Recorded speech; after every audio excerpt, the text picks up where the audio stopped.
The Story of Dr. Dolittle by Hugh Lofting. Author's Note and Dedication and Introduction. The story of Dr. Dolittle, being the history of his peculiar life at home and astonishing adventures in foreign parts, never before printed. To all children, children in years and children in heart, I dedicate this story. Introduction by Hugh Walpole. There are some of us now reaching middle age who discover themselves to be lamenting the past in one respect, if in none other, that there are no books written now for children comparable with those of 30 years ago. I say written for children, because the new psychological business of writing about them as though they were small pills or hatched in some especially scientific method is extremely popular today.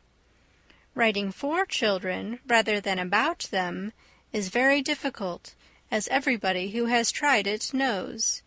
It can only be done, I am convinced, by somebody having a great deal of the child in his own outlook and sensibilities. Such was the author of The Little Duke and The Dove in the Eagle's Nest. Such the author of A Flatiron for a Farthing and The Story of a Short Life. Such, above all, the author of Alice in Wonderland. Grown-ups imagine that they can do the trick by adopting baby language and talking down to their very critical audience. There never was a greater mistake. The imagination of the author must be a child's imagination, and yet maturely consistent, so that the White Queen in Alice, for instance, is seen just as a child would see her, but she continues always herself through all her distressing adventures. The supreme touch of the White Rabbit pulling on his white gloves as he hastens is again absolutely the child's vision, but the White Rabbit as guide and introducer of Alice's adventures belongs to mature, grown insight. Geniuses are rare, and, without being at all an undue praiser of times past, one can say without hesitation that until the appearance of Hugh Lofting, the successor of Miss Yonge, Mrs. Ewing, Mrs. Gaddy, and Lewis Carroll, had not appeared. I remember the delight with which some 6 months ago I picked up the first Dolittle book in the Hampshire bookshop at Smith College in Northampton. One of Mr. Lofting's pictures was quite enough for me. The picture that I lighted upon when I first opened the book was the one of the monkeys making a chain with their arms across the gulf. Then I looked further and discovered Bumpo reading fairy stories to himself, and then looked again, and there was a picture of John Dolittle's house. But pictures are not enough, although most authors draw so badly that if one of them happens to have the genius for line that Mr. Lofting shows, there must be, one feels, something in his writing as well. There is. You cannot read the first paragraph of the book, which begins in the right way, once upon a time, without knowing that Mr. Lofting believes in his story quite as much as he expects you to. That is the first essential for a storyteller. Then you discover as you read on that he has the right eye for the right detail. What child-inquiring mind could resist this intriguing sentence to be found on the second page of the book?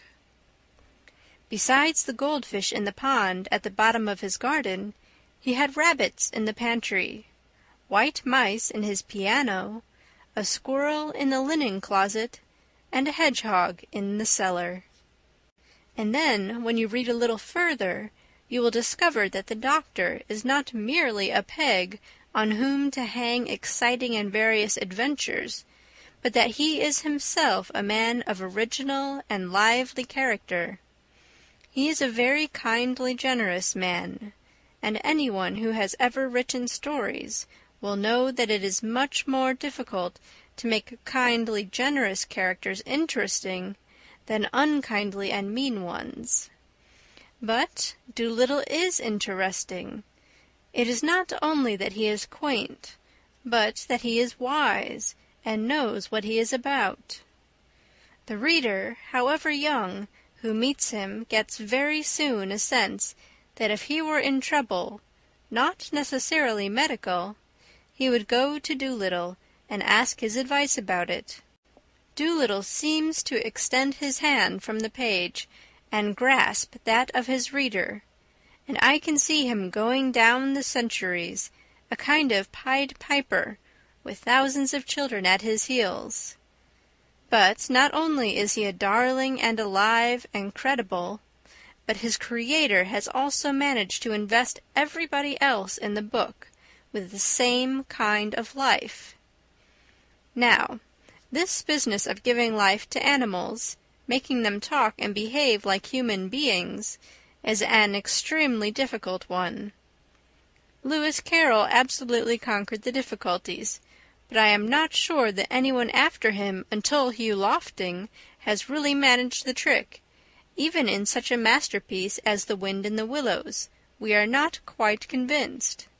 John Dolittle's friends are convincing because their creator never forces them to desert their own characteristics. Polynesia, for instance, is natural from first to last.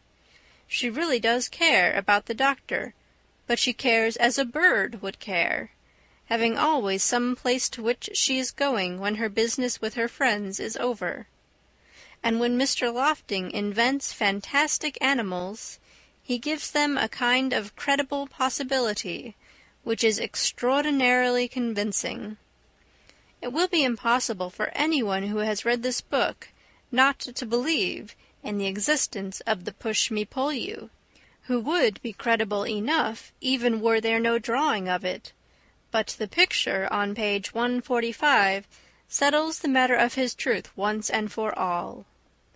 In fact, this book is a work of genius, and, as always with works of genius, it is difficult to analyze the elements that have gone to make it.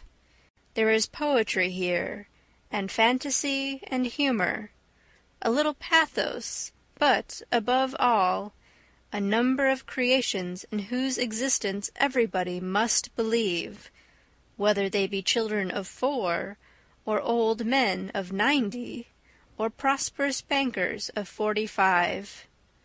I don't know how Mr. Lofting has done it. I don't suppose that he knows himself. There it is, the first real children's classic since Alice.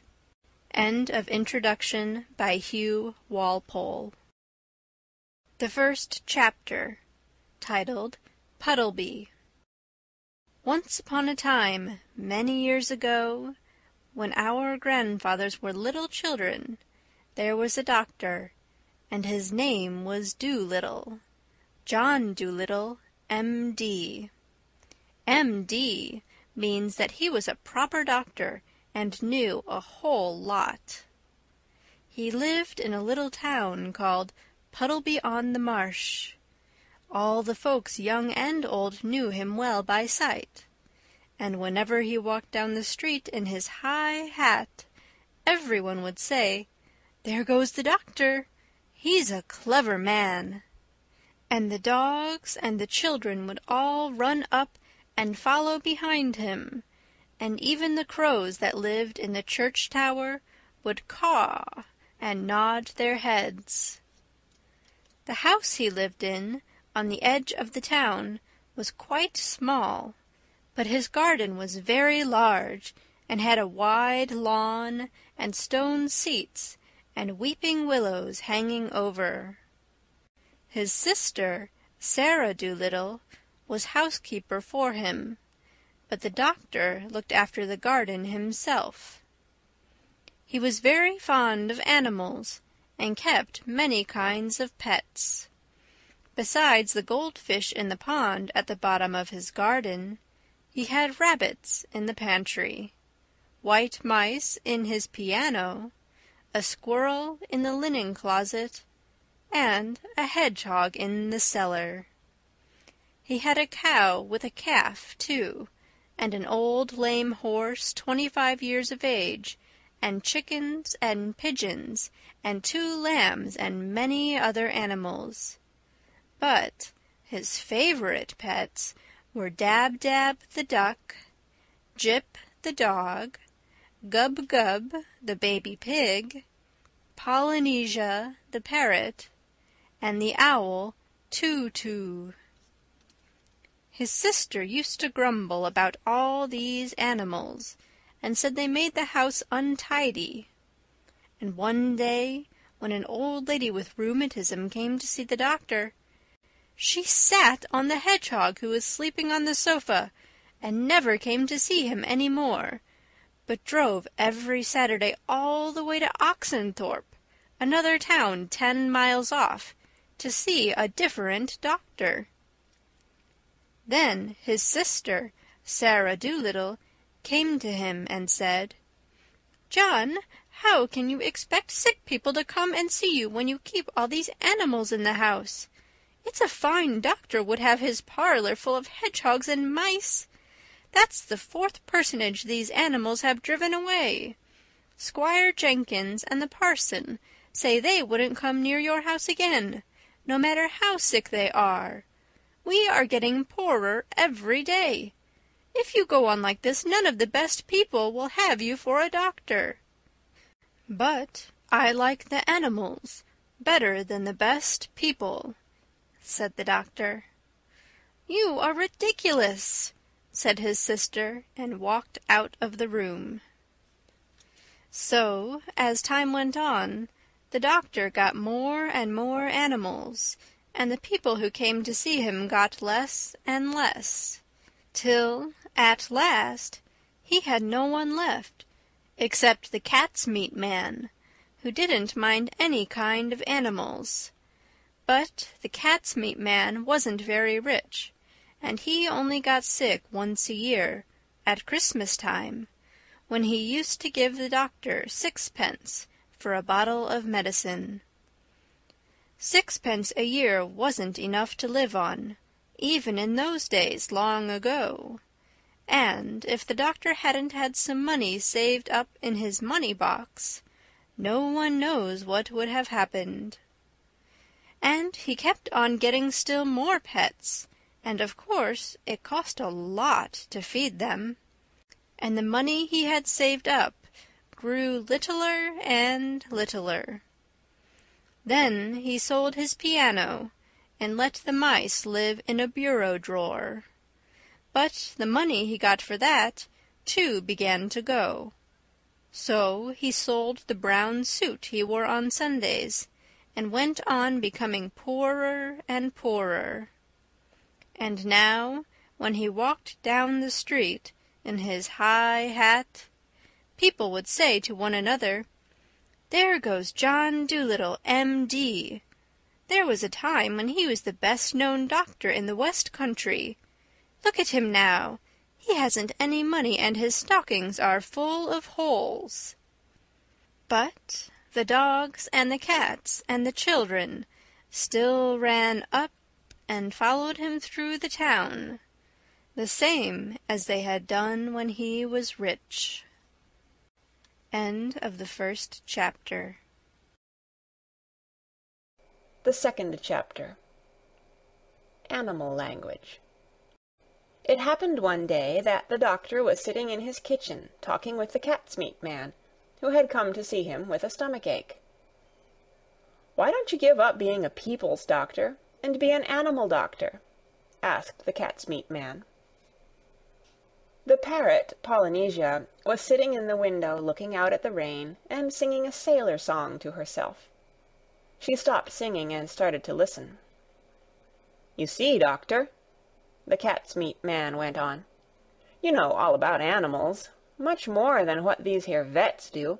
That book you wrote, About cats, why, it's wonderful. I can't read or write myself, or maybe I'd write some books. But my wife, Theodosia, she's a scholar, she is, and she read your book to me. Well, it's wonderful. That's all can be said. Wonderful. You might have been a cat yourself. You know the way they think. And listen, you can make a lot of money doctoring animals. Do you know that?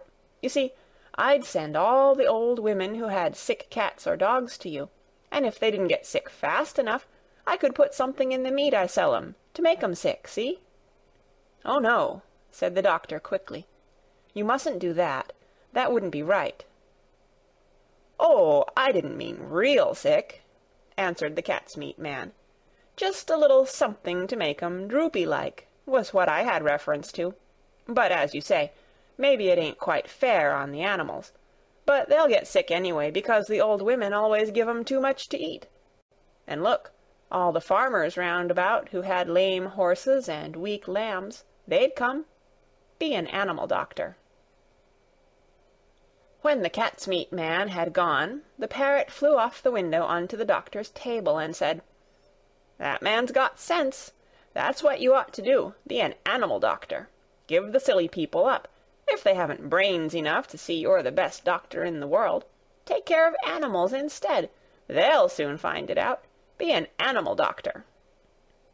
Oh, there are plenty of animal doctors, said John Dolittle, putting the flower-pots outside on the window-sill to get the rain. Yes, there are plenty, said Polynesia, but none of them are any good at all. Now listen, doctor, and I'll tell you something. Did you know that animals can talk? I knew that parrots can talk, said the doctor. Oh, we parrots can talk in 2 languages, people's language and bird language, said Polynesia proudly. If I say, Polly wants a cracker, you understand me, but hear this. Caca, oi, Fifi. Good gracious, cried the doctor. What does that mean? That means, is the porridge hot yet? In bird language. My, you don't say so, said the doctor. You never talked that way to me before. What would have been the good?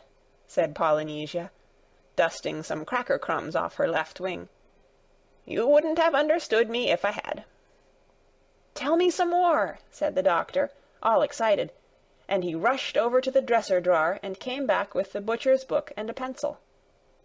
Now, don't go too fast, and I'll write it down. This is interesting, very interesting, something quite new. Give me the bird's ABC first. Slowly now. So that was the way the doctor came to know that animals had a language of their own, and could talk to one another. And all that afternoon, while it was raining, Polynesia sat on the kitchen table, giving him bird words to put down in the book. At tea-time, when the dog Jip came in, the parrot said to the doctor, See, he's talking to you. Looks to me as though he were scratching his ear, said the doctor. But animals don't always speak with their mouths, said the parrot in a high voice, raising her eyebrows. They talk with their ears, with their feet, with their tails, with everything. Sometimes they don't want to make a noise. Do you see now the way he's twitching up one side of his nose? What's that mean? asked the doctor. That means, can't you see that it has stopped raining? Polynesia answered. He is asking you a question. Dogs nearly always use their noses for asking questions. After a while, with the parrot's help, the doctor got to learn the language of the animals so well that he could talk to them himself and understand everything they said. Then he gave up being a people's doctor altogether. As soon as the cat's meat man had told everyone that John Dolittle was going to become an animal doctor, old ladies began to bring him their pet pugs and poodles who had eaten too much cake, and farmers came many miles to show him sick cows and sheep. One day a plough-horse was brought to him, and the poor thing was terribly glad to find a man who could talk in horse language. "You know, doctor," said the horse, "that vet over the hill knows nothing at all. He has been treating me 6 weeks now, for spavins. What I need is spectacles. I'm going blind in one eye. There's no reason why horses shouldn't wear glasses, the same as people. But that stupid man over the hill never even looked at my eyes. He kept on giving me big pills. I tried to tell him, but he couldn't understand a word of horse language. What I need is spectacles." Of course," said the doctor. "I'll get you some at once." "I would like a pair like yours," said the horse, "only green. They'll keep the sun out of my eyes while I'm ploughing the 50-acre field." "Certainly," said the doctor. "Green ones you shall have." "You know, the trouble is, sir," said the plough-horse as the doctor opened the front door to let him out. "The trouble is that anybody thinks he can doctor animals, just because the animals don't complain.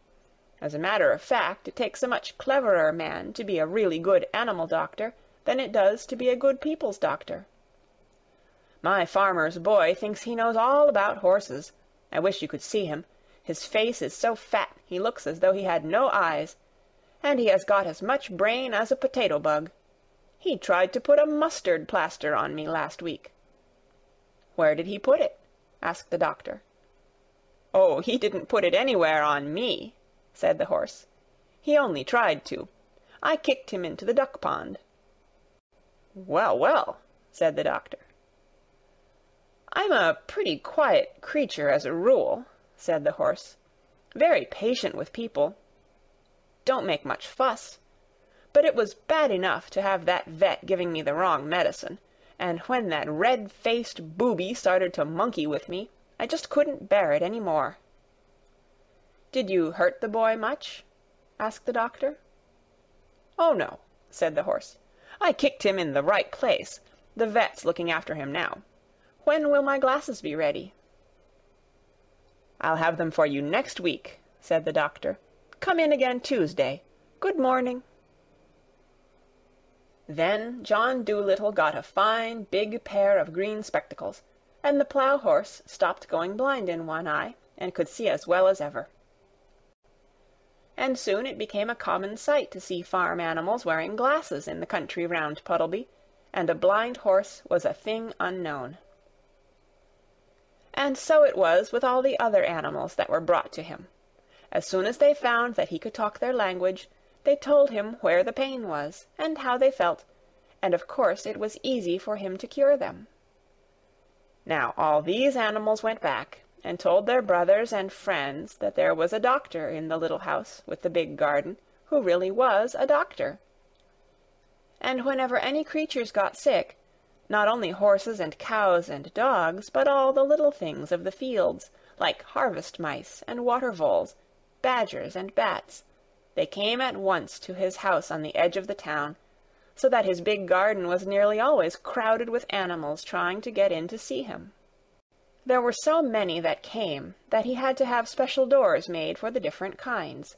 He wrote horses over the front door, cows over the side door, and sheep on the kitchen door.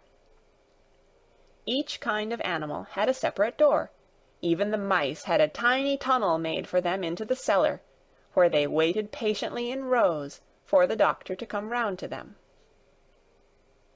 And so, in a few years' time, every living thing for miles and miles got to know about John Dolittle, M.D. And the birds who flew to other countries in the winter told the animals in foreign lands of the wonderful doctor of Puddleby-on-the-Marsh, who could understand their talk and help them in their troubles. In this way he became famous among the animals all over the world, better known even than he had been among the folks of the West Country, and he was happy and liked his life very much. One afternoon, when the doctor was busy writing in a book, Polynesia sat in the window, as she nearly always did, looking out at the leaves blowing about in the garden. Presently she laughed aloud. "What is it, Polynesia?" asked the doctor, looking up from his book. "I was just thinking," said the parrot, and she went on looking at the leaves. "What were you thinking?" "I was thinking about people," said Polynesia. "People make me sick. They think they're so wonderful.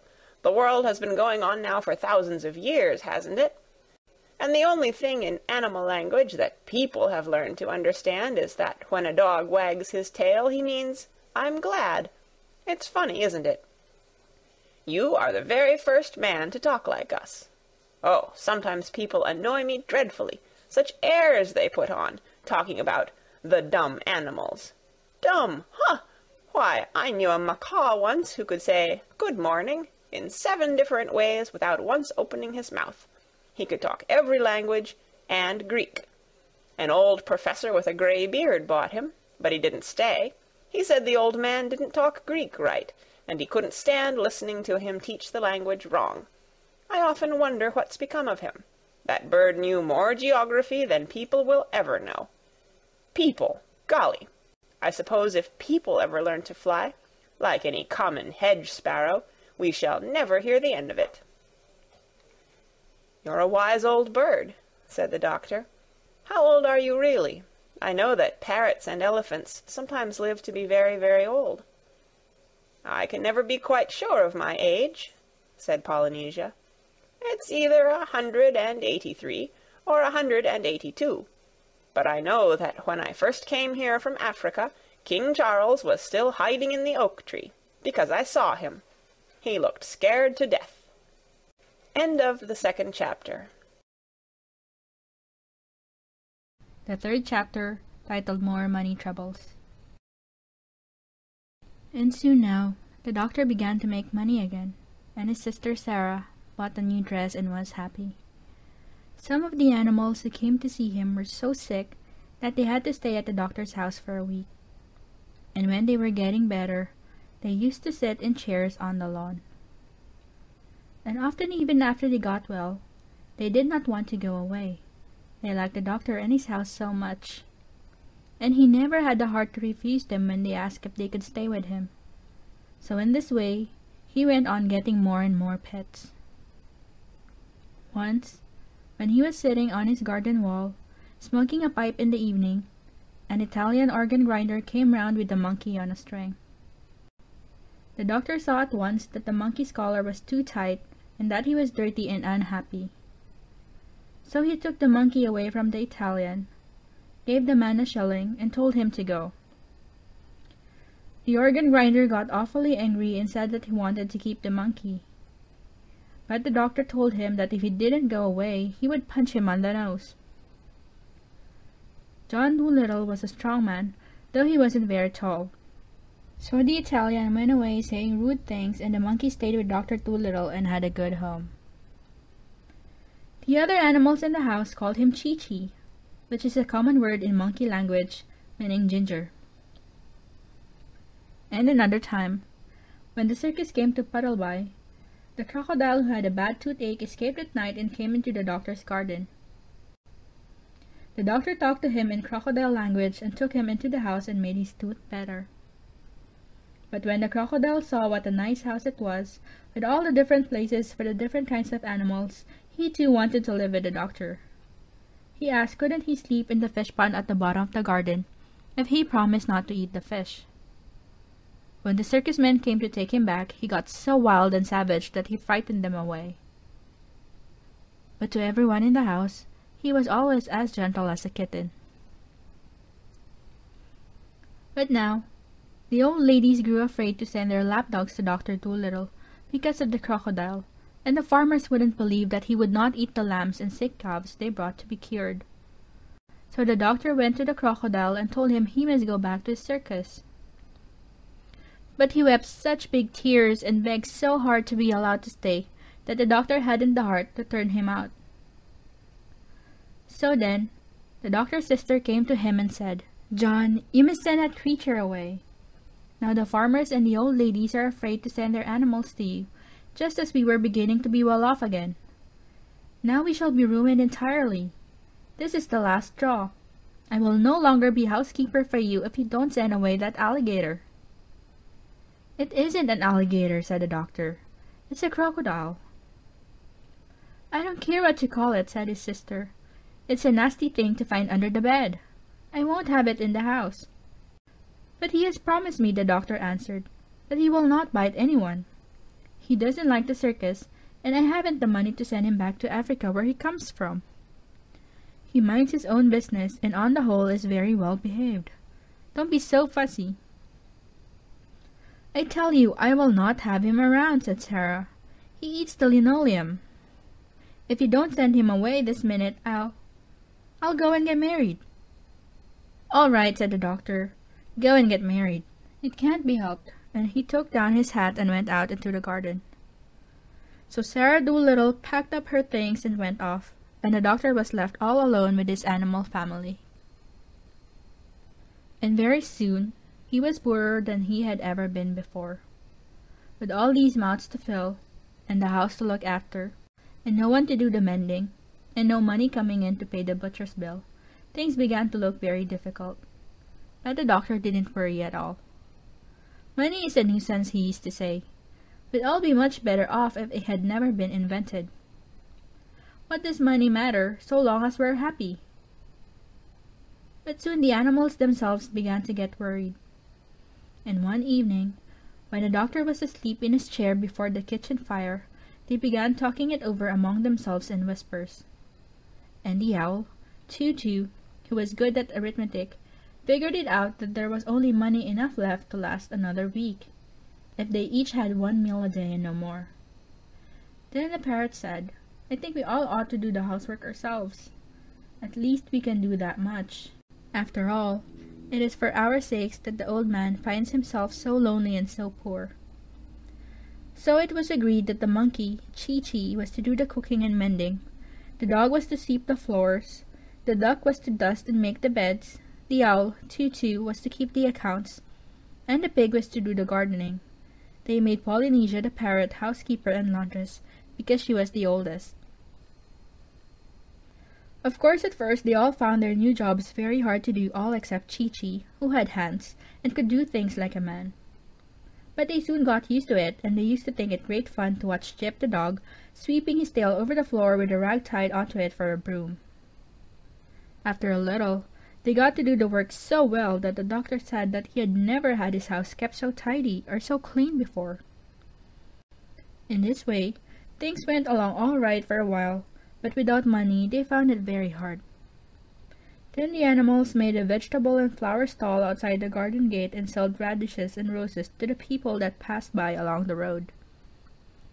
But still, they didn't seem to make enough money to pay all the bills, and still, the doctor wouldn't worry. When the parrot came to him and told him that the fishmonger wouldn't give them any more fish, he said, Never mind. So long as the hens lay eggs and the cow gives milk, we can have omelettes and junket. And there are plenty of vegetables left in the garden. The winter is still a long way off. Don't fuss. That was the trouble with Sarah. She would fuss. I wonder how Sarah's getting on. An excellent woman in some ways. Well, well. But the snow came earlier than usual that year, and although the old lame horse hauled in plenty of wood from the forest outside the town, so they could have a big fire in the kitchen, most of the vegetables in the garden were gone, and the rest were covered with snow, and many of the animals were really hungry. End of the 3rd chapter. The 4th chapter, titled A Message from Africa. That winter was a very cold one, and one night in December, when they were all sitting round the warm fire in the kitchen, and the doctor was reading aloud to them out of books he had written himself in animal language, the owl Tutu suddenly said, "Shh! What's that noise outside?"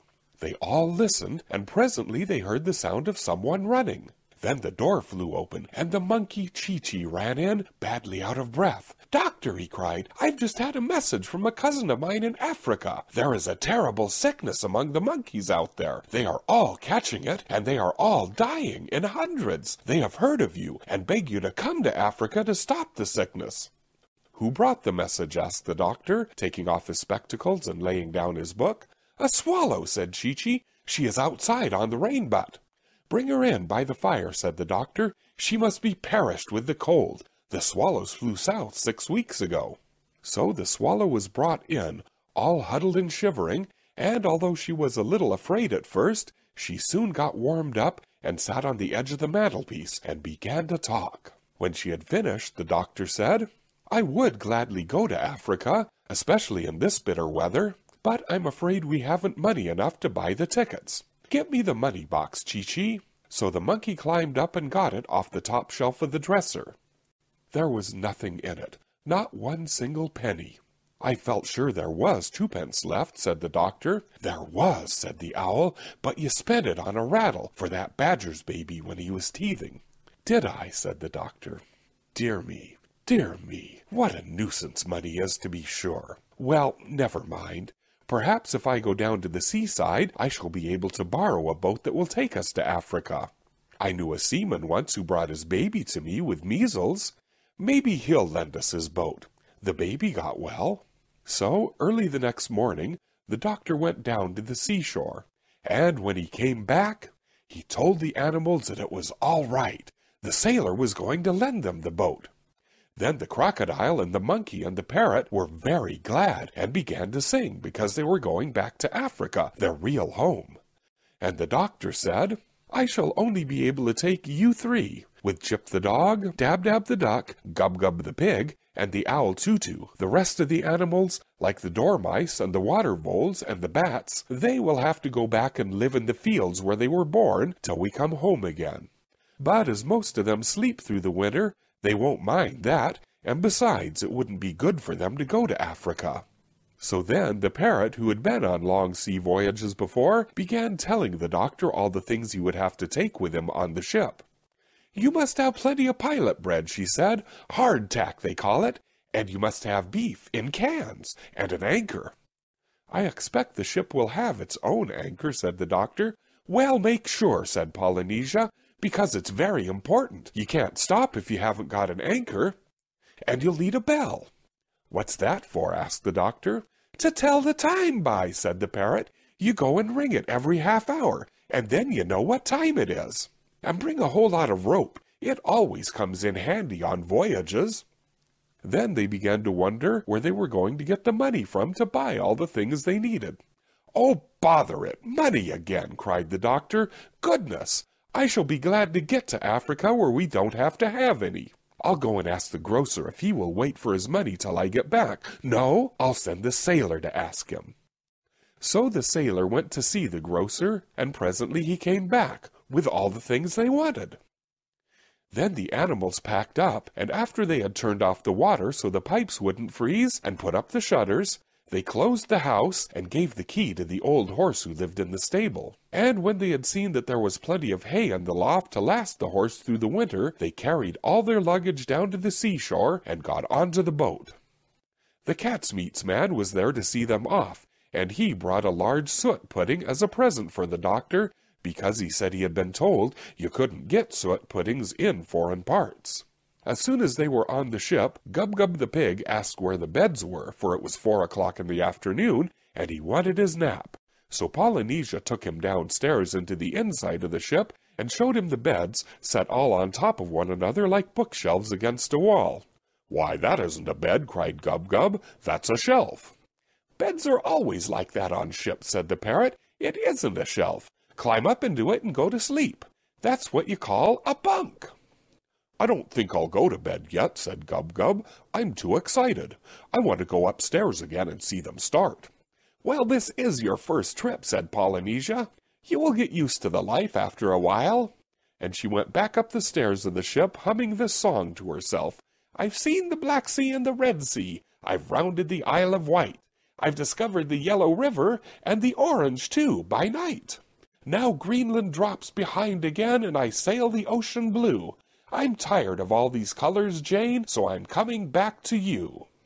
They were just going to start on their journey when the doctor said he would have to go back and ask the sailor the way to Africa. But the swallow said that she had been to that country many times and would show them how to get there. So the doctor told Chi-Chi to pull up the anchor, and the voyage began. End of the 4th chapter. The 5th chapter, The Great Journey. Now for 6 whole weeks they went sailing on and on over the rolling sea, following the swallow who flew before the ship to show them the way.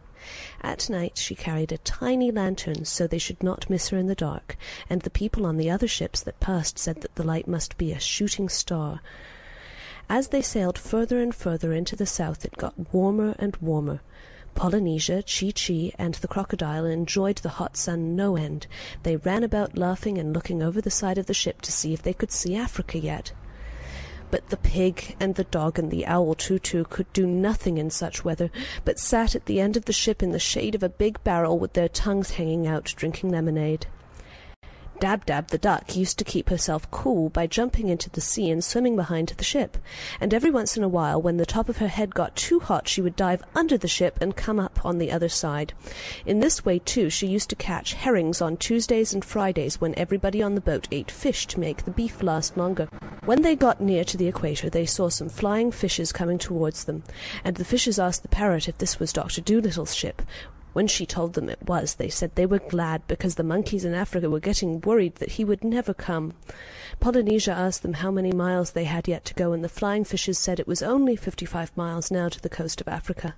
And another time a whole school of porpoises came dancing through the waves, and they too asked Polynesia if this was the ship of the famous doctor, and when they heard that it was, they asked the parrot if the doctor wanted anything for his journey. And Polynesia said, "Yes, we have run short of onions." "There is an island not far from here," said the porpoises, "where the wild onions grow tall and strong. Keep straight on, we will get some and catch up to you." So the porpoises dashed away through the sea, and very soon the parrot saw them again coming up behind, dragging the onions through the waves in big nets made of seaweed. The next evening, as the sun was going down, the doctor said, "Get me the telescope, Chee-Chee. Our journey is nearly ended. Very soon we should be able to see the shores of Africa."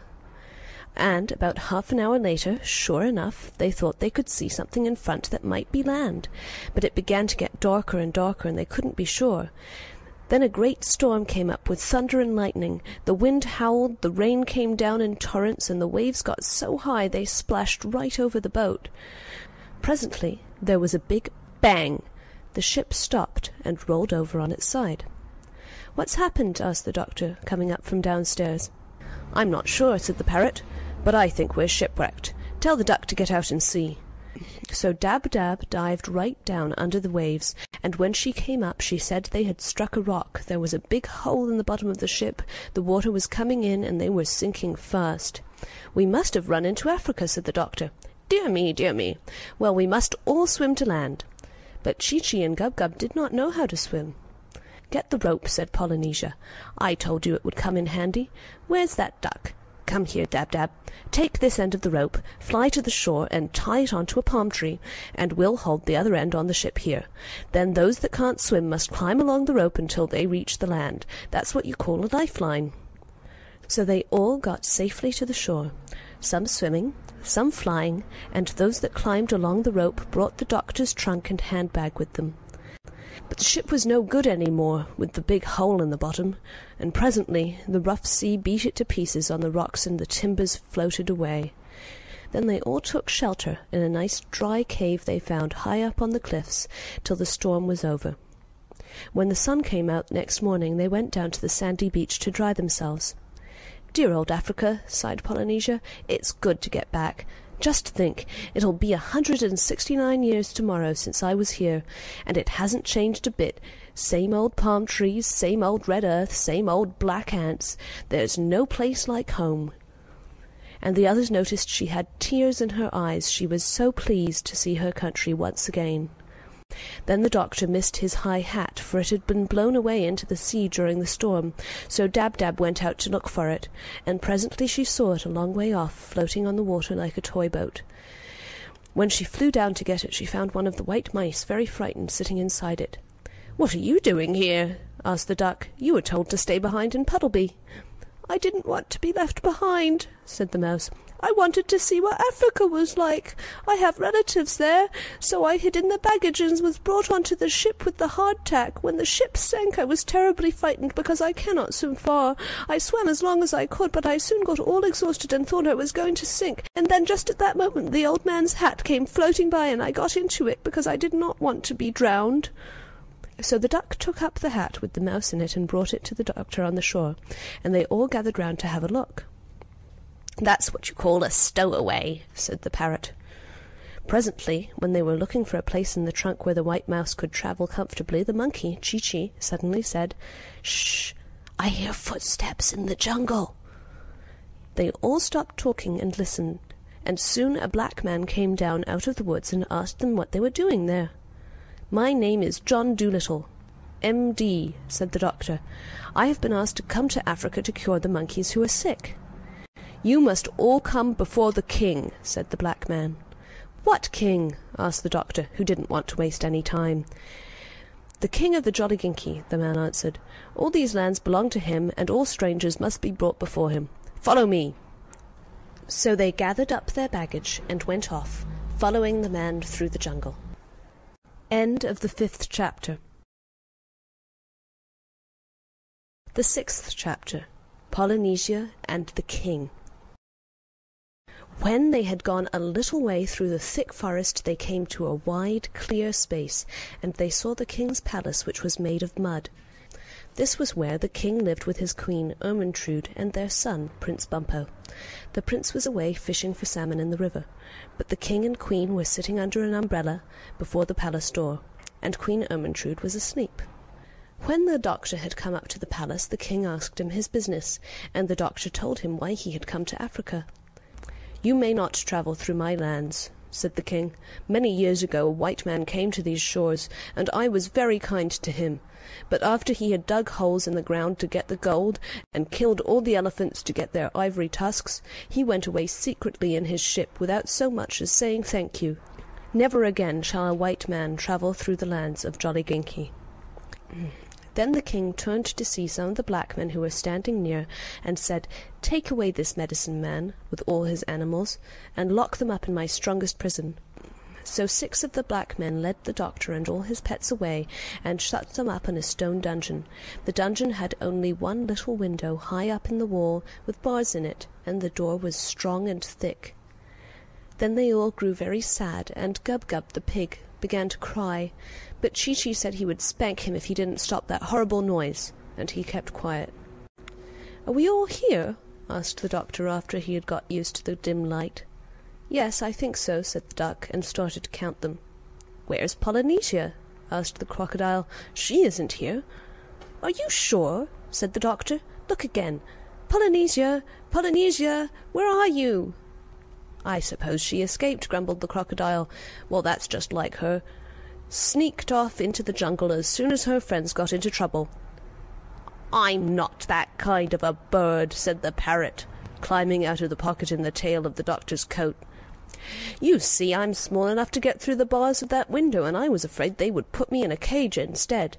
So while the king was busy talking, I hid in the doctor's pocket, and here I am. That's what you call a ruse," she said, smoothing down her feathers with her beak. "Good gracious!" cried the doctor. "You're lucky I didn't sit on you." "Now listen," said Polynesia. "Tonight, as soon as it gets dark, I am going to creep through the bars of that window and fly over to the palace, and then, you'll see, I'll soon find a way to make the king let us all out of prison." "Oh, what can you do?" said Gub-Gub, turning up his nose and beginning to cry again. "You're only a bird." "Quite true," said the parrot, "but do not forget that although I am only a bird, I can talk like a man, and I know these people." So that night, when the moon was shining through the palm trees and all the king's men were asleep, the parrot slipped out through the bars of the prison and flew across to the palace. The pantry window had been broken by a tennis ball the week before, and Polynesia popped in through the hole in the glass. She heard Prince Bumpo snoring in his bedroom at the back of the palace. Then she tiptoed up the stairs till she came to the king's bedroom. She opened the door gently and peeped in. The queen was away at a dance that night at her cousin's, but the king was in bed, fast asleep. Polynesia crept in, very softly, and got under the bed. Then she coughed, just the way Dr. Dolittle used to cough. Polynesia could mimic anyone. The king opened his eyes and said sleepily, "Is that you, Ermentrude?" He thought it was the queen come back from the dance. Then the parrot coughed again, loud, like a man. and the king sat up wide awake and said, "Who's that?" "I am Dr. Dolittle," said the parrot, just the way the doctor would have said it. "What are you doing in my bedroom?" cried the king. "How dare you get out of prison? Where are you? I don't see you." But the parrot just laughed, a long, deep, jolly laugh like the doctor's. "Stop laughing and come here at once so I can see you." "Foolish king," answered Polynesia, "have you forgotten that you are talking to John Dolittle, M.D., the most wonderful man on earth? Of course you cannot see me. I have made myself invisible. There is nothing I cannot do. Now listen. I have come here tonight to warn you. If you don't let me and my animals travel through your kingdom, I will make you and all your people sick like the monkeys. For I can make people well, and I can make people ill, just by raising my little finger. Send your soldiers at once to open the dungeon door, or you shall have mumps before the morning sun has risen on the hills of Jolliginki." Then the king began to tremble, and was very much afraid. "Doctor," he cried, "it shall be as you say, but do not raise your little finger, please." And he jumped out of bed, and ran to tell the soldiers to open the prison door. As soon as he was gone, Polynesia crept downstairs and left the palace by the pantry window. But the queen, who was just letting herself in at the back door with the latch-key, saw the parrot getting out through the broken glass, and when the king came back to bed she told him what she had seen. Then the king understood that he had been tricked, and he was dreadfully angry. He hurried back to the prison at once. But he was too late. The door stood open. The dungeon was empty. The doctor and all his animals were gone. End of the 6th chapter. The 7th chapter, titled The Bridge of Apes. Queen Ermintrude had never in her life seen her husband so terrible as he got that night. He gnashed his teeth with rage. He called everybody a fool. He threw his toothbrush at the palace cat. He rushed around in his nightshirt and woke up all his army and sent them into the jungle to catch the doctor. Then he made all his servants go too, his cooks and his gardeners and his barber and Prince Bumpo's tutor. Even the queen, who was tired from dancing in a pair of tight shoes, was packed off to help the soldiers in their search. All this time the doctor and his animals were running through the forest towards the land of the monkeys as fast as they could go. Gub-Gub, with his short legs, soon got tired, and the doctor had to carry him, which made it pretty hard when they had the trunk and the handbag with them as well. The king of the Jolliginki thought it would be easy for his army to find them, because the doctor was in a strange land and would not know his way. But he was wrong, because the monkey, Chi-Chi, knew all the paths through the jungle, better even than the king's men did. And he led the doctor and his pets to the very thickest part of the forest, a place where no man had ever been before, and hid them all in a big hollow tree between high rocks. "We had better wait here," said Chi-Chi, "till the soldiers have gone back to bed. Then we can go into the land of the monkeys." "We had better wait here," said Chi-Chi, "till the soldiers have gone back to bed. Then we can go on into the land of the monkeys." So there they stayed the whole night through. They often heard the king's men searching and talking in the jungle round about, but they were quite safe, for no one knew of that hiding place but Chi-Chi, not even the other monkeys. At last, when daylight began to come through the thick leaves overhead, they heard Queen Ermintrude saying in a very tired voice that it was no use looking any more, that they might as well go back and get some sleep.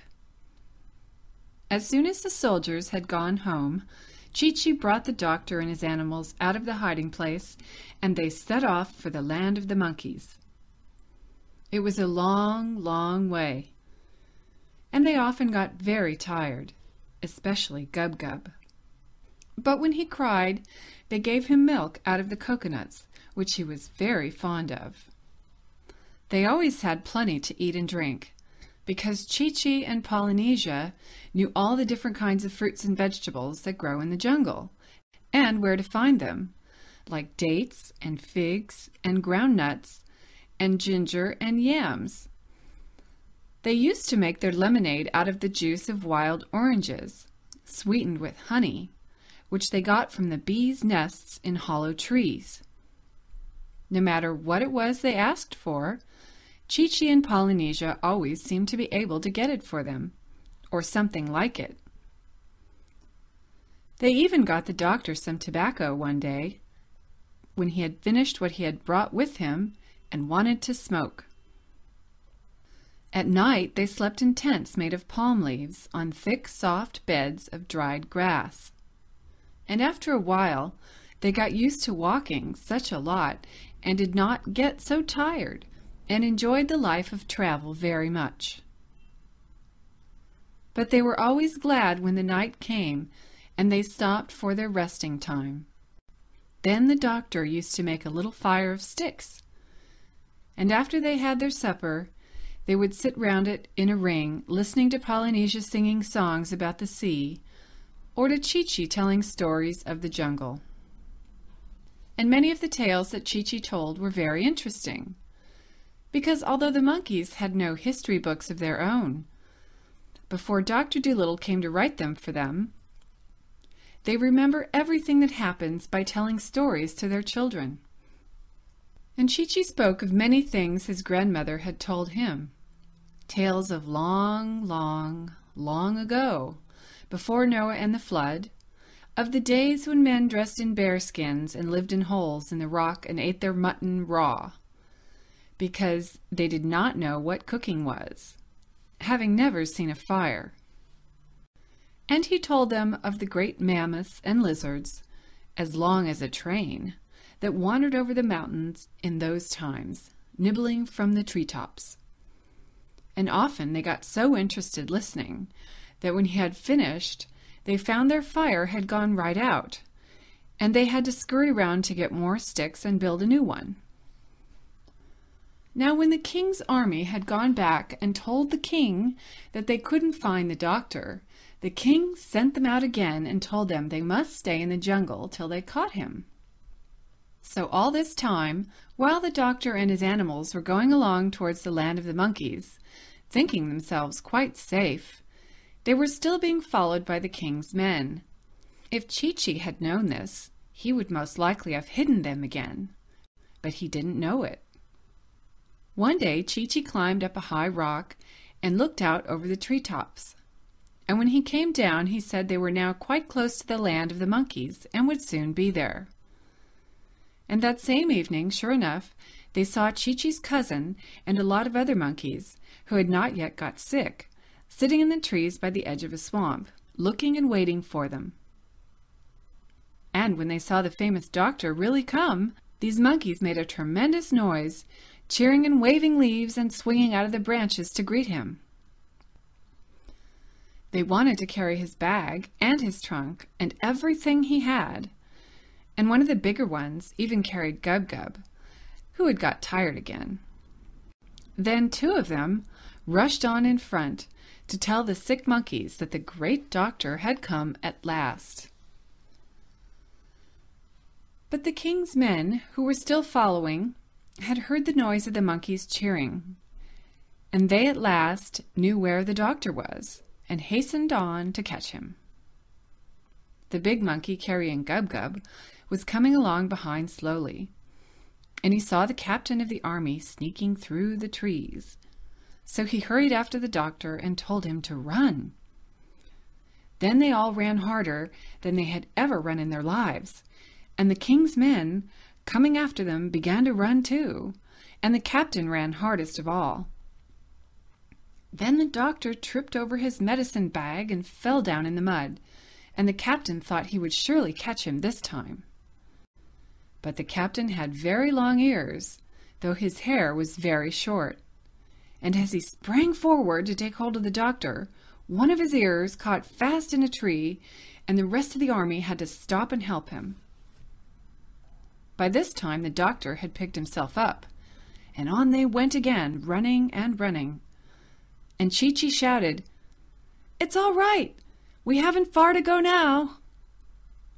But before they could get into the land of the monkeys, they came to a steep cliff with a river flowing below. This was the end of the kingdom of Jolly Ginky, and the land of the monkeys was on the other side, across the river. And Jip, the dog, looked down over the edge of the steep, steep cliff and said, "Golly, how are we ever going to get across?" "Oh dear," said Gub-Gub. "The king's men are quite close now. Look at them. I am afraid we are going to be taken back to prison again." And he began to weep. But the big monkey who was carrying the pig dropped him on the ground and cried out to the other monkeys, "Boys, a bridge, quick! Make a bridge! We've only got a minute to do it. They've got the captain loose, and he's coming on like a deer. Get lively! A bridge! A bridge!" The doctor began to wonder what they were going to make a bridge out of, and he gazed around to see if they had any boards hidden any place. But when he looked back at the cliff, there, hanging across the river, was a bridge all ready for him, made of living monkeys. For while his back was turned, the monkeys, quick as a flash, had made themselves into a bridge, just by holding their hands and feet. And the big one shouted to the doctor, "Walk over! Walk over, all of you! Hurry!" Gub-Gub was a bit scared, walking on such a narrow bridge at that dizzy height above the river. But he got over all right, and so did all of them. John Dolittle was the last to cross, and just as he was getting to the other side, the king's men came rushing up to the edge of the cliff. Then they shook their fists and yelled with rage, for they saw they were too late.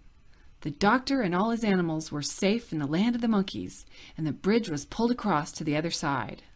Then Chee-Chee turned to the doctor and said, "Many great explorers and gray-bearded naturalists have lain long weeks hidden in the jungle, waiting to see the monkeys do that trick, but we never let a white man get a glimpse of it before. You are the first to see the famous Bridge of Apes." And the doctor felt very pleased. End of the 7th chapter. The 8th chapter, titled The Leader of the Lions. John Dolittle now became dreadfully awfully busy. He found hundreds and thousands of monkeys sick. Gorillas, orangutans, chimpanzees, dog-faced baboons, marmosets, gray monkeys, red ones, all kinds, and many had died. The first thing he did was to separate the sick ones from the well ones. Then he got Chee-Chee and his cousin to build him a little house of grass. The next thing, he made all the monkeys who were still well come and be vaccinated. And for 3 days and 3 nights, the monkeys kept coming from the jungles and the valleys and the hills to the little house of grass, where the doctor sat all day and all night, vaccinating and vaccinating. Then he had another house made, a big one, with lots of beds in it, and he put all the sick ones in this house. But so many were sick, there were not enough well ones to do the nursing. So he sent messages to the other animals, like the lions and the leopards and the antelopes, to come and help with the nursing. But the leader of the lions was a very proud creature, and when he came to the doctor's big house full of beds, he seemed angry and scornful. "Do you dare to ask me, sir?" he said, glaring at the doctor. "Do you dare to ask me, the king of beasts, to wait on a lot of dirty monkeys? Why, I wouldn't even eat them between meals." Although the lion looked very terrible, the doctor tried hard not to seem afraid of him. "I didn't ask you to eat them," he said quietly, "and besides, they're not dirty. They've all had a bath this morning. Your coat looks as though it needed brushing. Badly. Now listen, and I'll tell you something. The day may come when the lions get sick, and if you don't help the other animals now, the lions may find themselves left all alone when they are in trouble. That often happens to proud people." "The lions are never in trouble. They only make trouble," said the leader, turning up his nose, and he stalked away into the jungle, feeling he had been rather smart and clever. Then the leopards got proud too and said they wouldn't help. And then, of course, the antelopes, although they were too shy and timid to be rude to the doctor like the lion, they pawed the ground and smiled foolishly and said they had never been nurses before. And now the poor doctor was worried frantic, wondering where he could get help enough to care for all these thousands of monkeys in bed. But the leader of lions, when he got back to his den, saw his wife, the queen lioness, come running out to meet him with her hair untidy. "One of the cubs won't eat," she said. "I don't know what to do with him. He hasn't taken a thing since last night." And she began to cry and shake with nervousness, for she was a good mother, even though she was a lioness. So the leader went into his den and looked at his children, two very cunning little cubs lying on the floor, and one of them seemed quite poorly. Then the lion told his wife, quite proudly, just what he had said to the doctor. And she got so angry, she nearly drove him out of the den. "You never did have a grain of sense," she screamed. "All the animals from here to the Indian Ocean are talking about this wonderful man, and how he can cure any kind of sickness, and how kind he is. The only man in the whole world who can talk the language of the animals. And now, when we have a sick baby on our hands, you must go and offend him. You great booby! Nobody but a fool is ever rude to a good doctor. You—" And she started pulling her husband's hair. "Go back to that white man at once," she yelled, "and tell him you're sorry, and take all the other empty-headed lions with you, and those stupid leopards and antelopes. Then do everything the doctor tells you. Work hard, and perhaps he will be kind enough to come and see the cub later. Now, be off. Hurry, I tell you. You're not fit to be a father." And she went into the den next door where another mother lion lived and told her all about it. So the leader of the lions went back to the doctor and said, "I happened to be passing this way and thought I'd look in. Got any help yet?" "No," said the doctor, "I haven't, and I'm dreadfully worried." "Help's pretty hard to come by these days," said the lion. "Animals don't seem to want to work any more. You can't blame them in a way." "Well, seeing you're in difficulties, I don't mind doing what I can just to oblige you, so long as I don't have to wash the creatures. And I have told all the other hunting animals to come and do their share. The leopard should be here any minute now. Oh, and by the way, we've got a sick cub at home. I don't think there's much the matter with him myself, but the wife is anxious. If you are around that way this evening, you might take a look at him, will you?" Then the doctor was very happy, for all the lions and the leopards and the antelopes and the giraffes and the zebras, all the animals of the forests and the mountains and the plains, came to help him in his work. There were so many of them that he had to send some away, and kept only the cleverest. And now, very soon, the monkeys began to get better. At the end of a week, the big house full of beds was half empty, and at the end of the second week, the last monkey had got well. Then the doctor's work was done, and he was so tired, he went to bed and slept for 3 days without even turning over. End of the 8th chapter. The 9th chapter, titled The Monkey's Council. Chee-Chee stood outside the doctor's door, keeping everybody away till he woke up. Then John Dolittle told the monkeys that he must now go back to Puddleby. They were very surprised at this, for they had thought that he was going to stay with them forever. And that night all the monkeys got together in the jungle to talk it over. And the chief chimpanzee rose up and said, "Why is it the good man is going away? Is he not happy here with us?" But none of them could answer him. Then the Grand Gorilla got up and said, "I think we should all go to him and ask him to stay.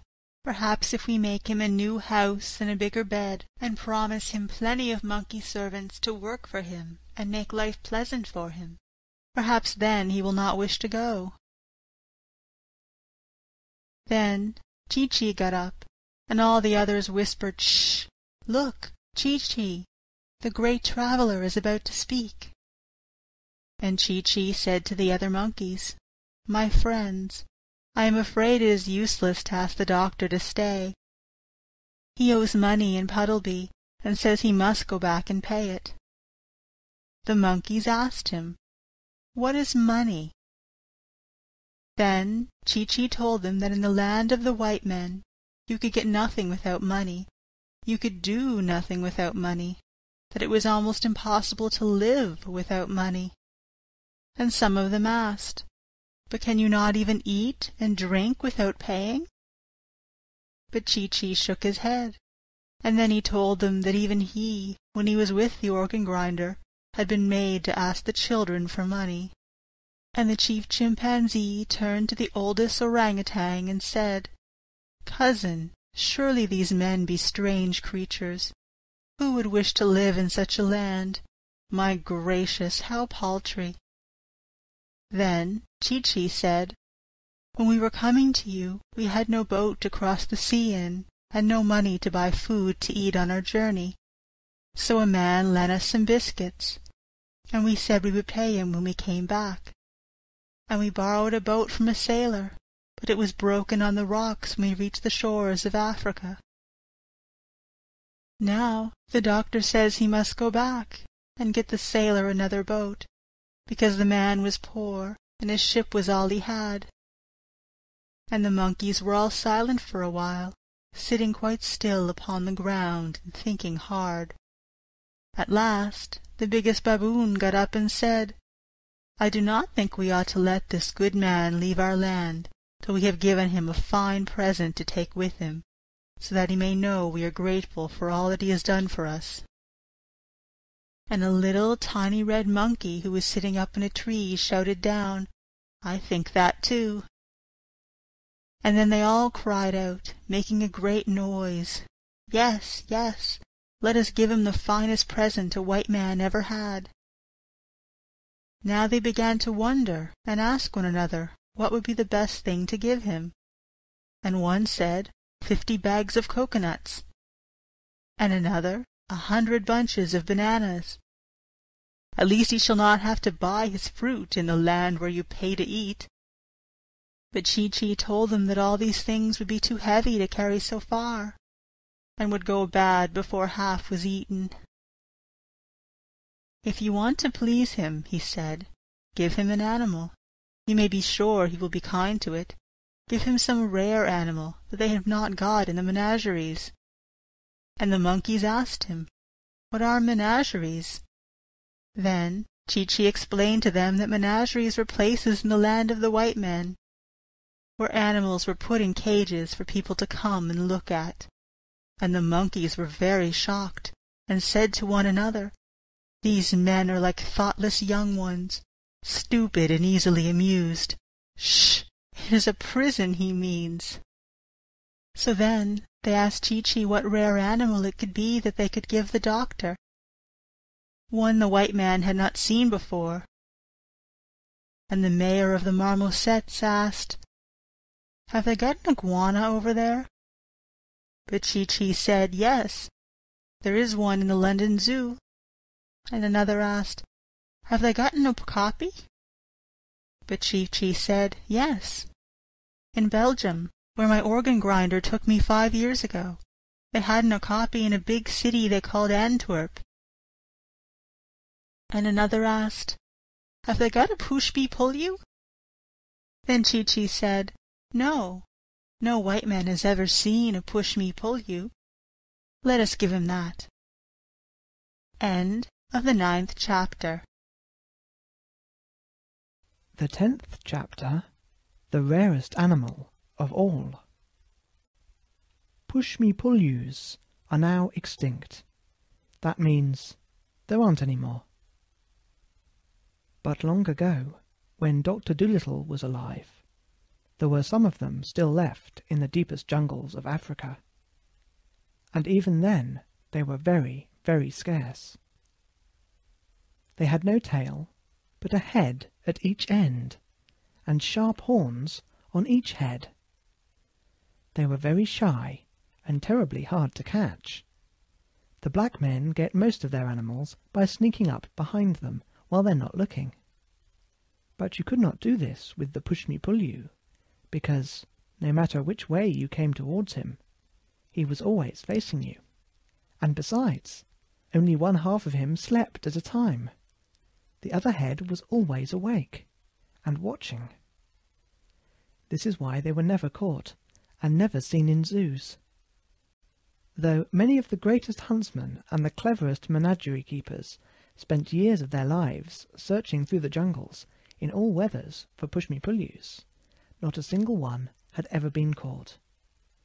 Even then, years ago, he was the only animal in the world with 2 heads.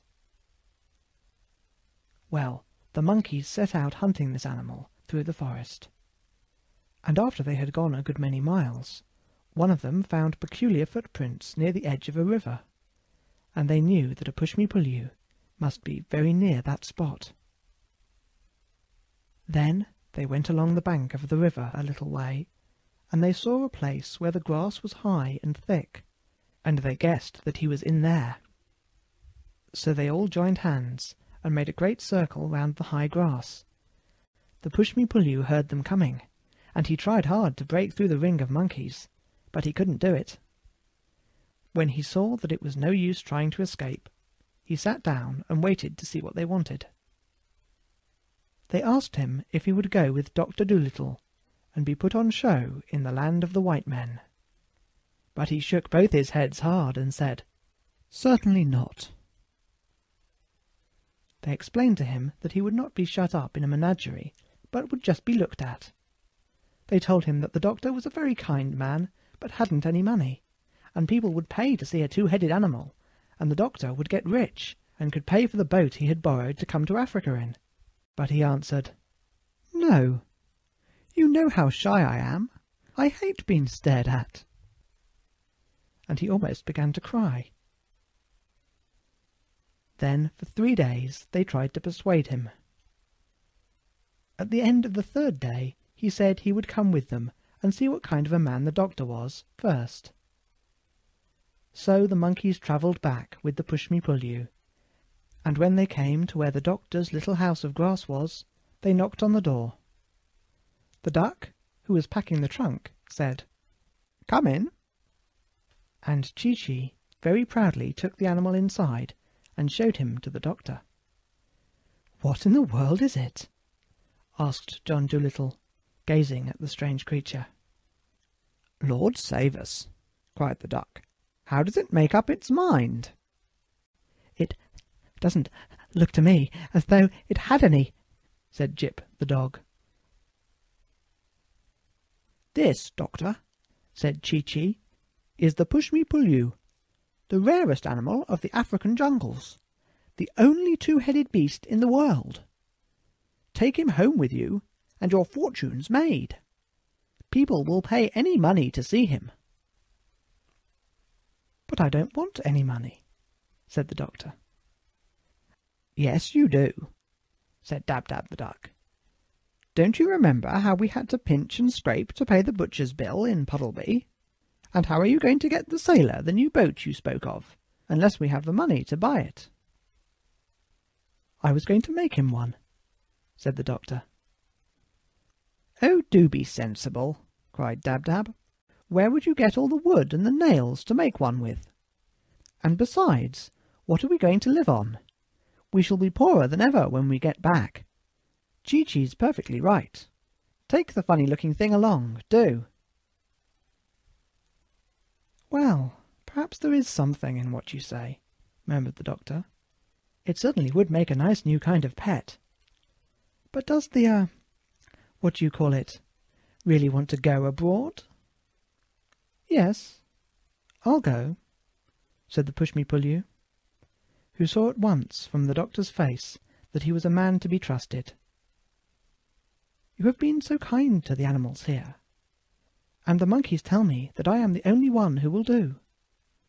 But you must promise me that if I do not like it in the land of the white men, you will send me back."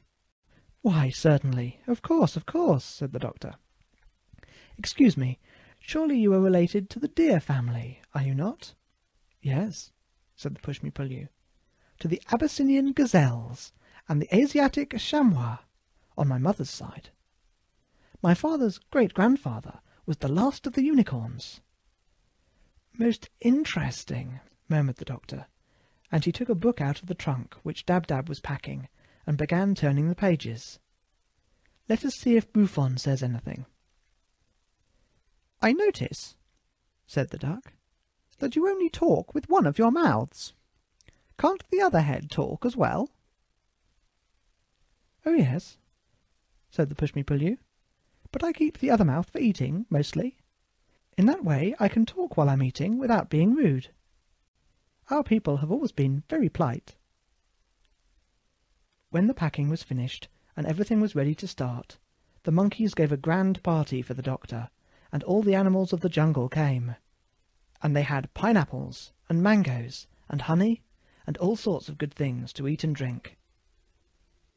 After they had all finished eating, the doctor got up and said, "My friends, I am not clever at speaking long words after dinner like some men, and I have just eaten many fruits and much honey. But I wish to tell you that I am very sad at leaving your beautiful country. Because I have things to do in the land of the white men, I must go.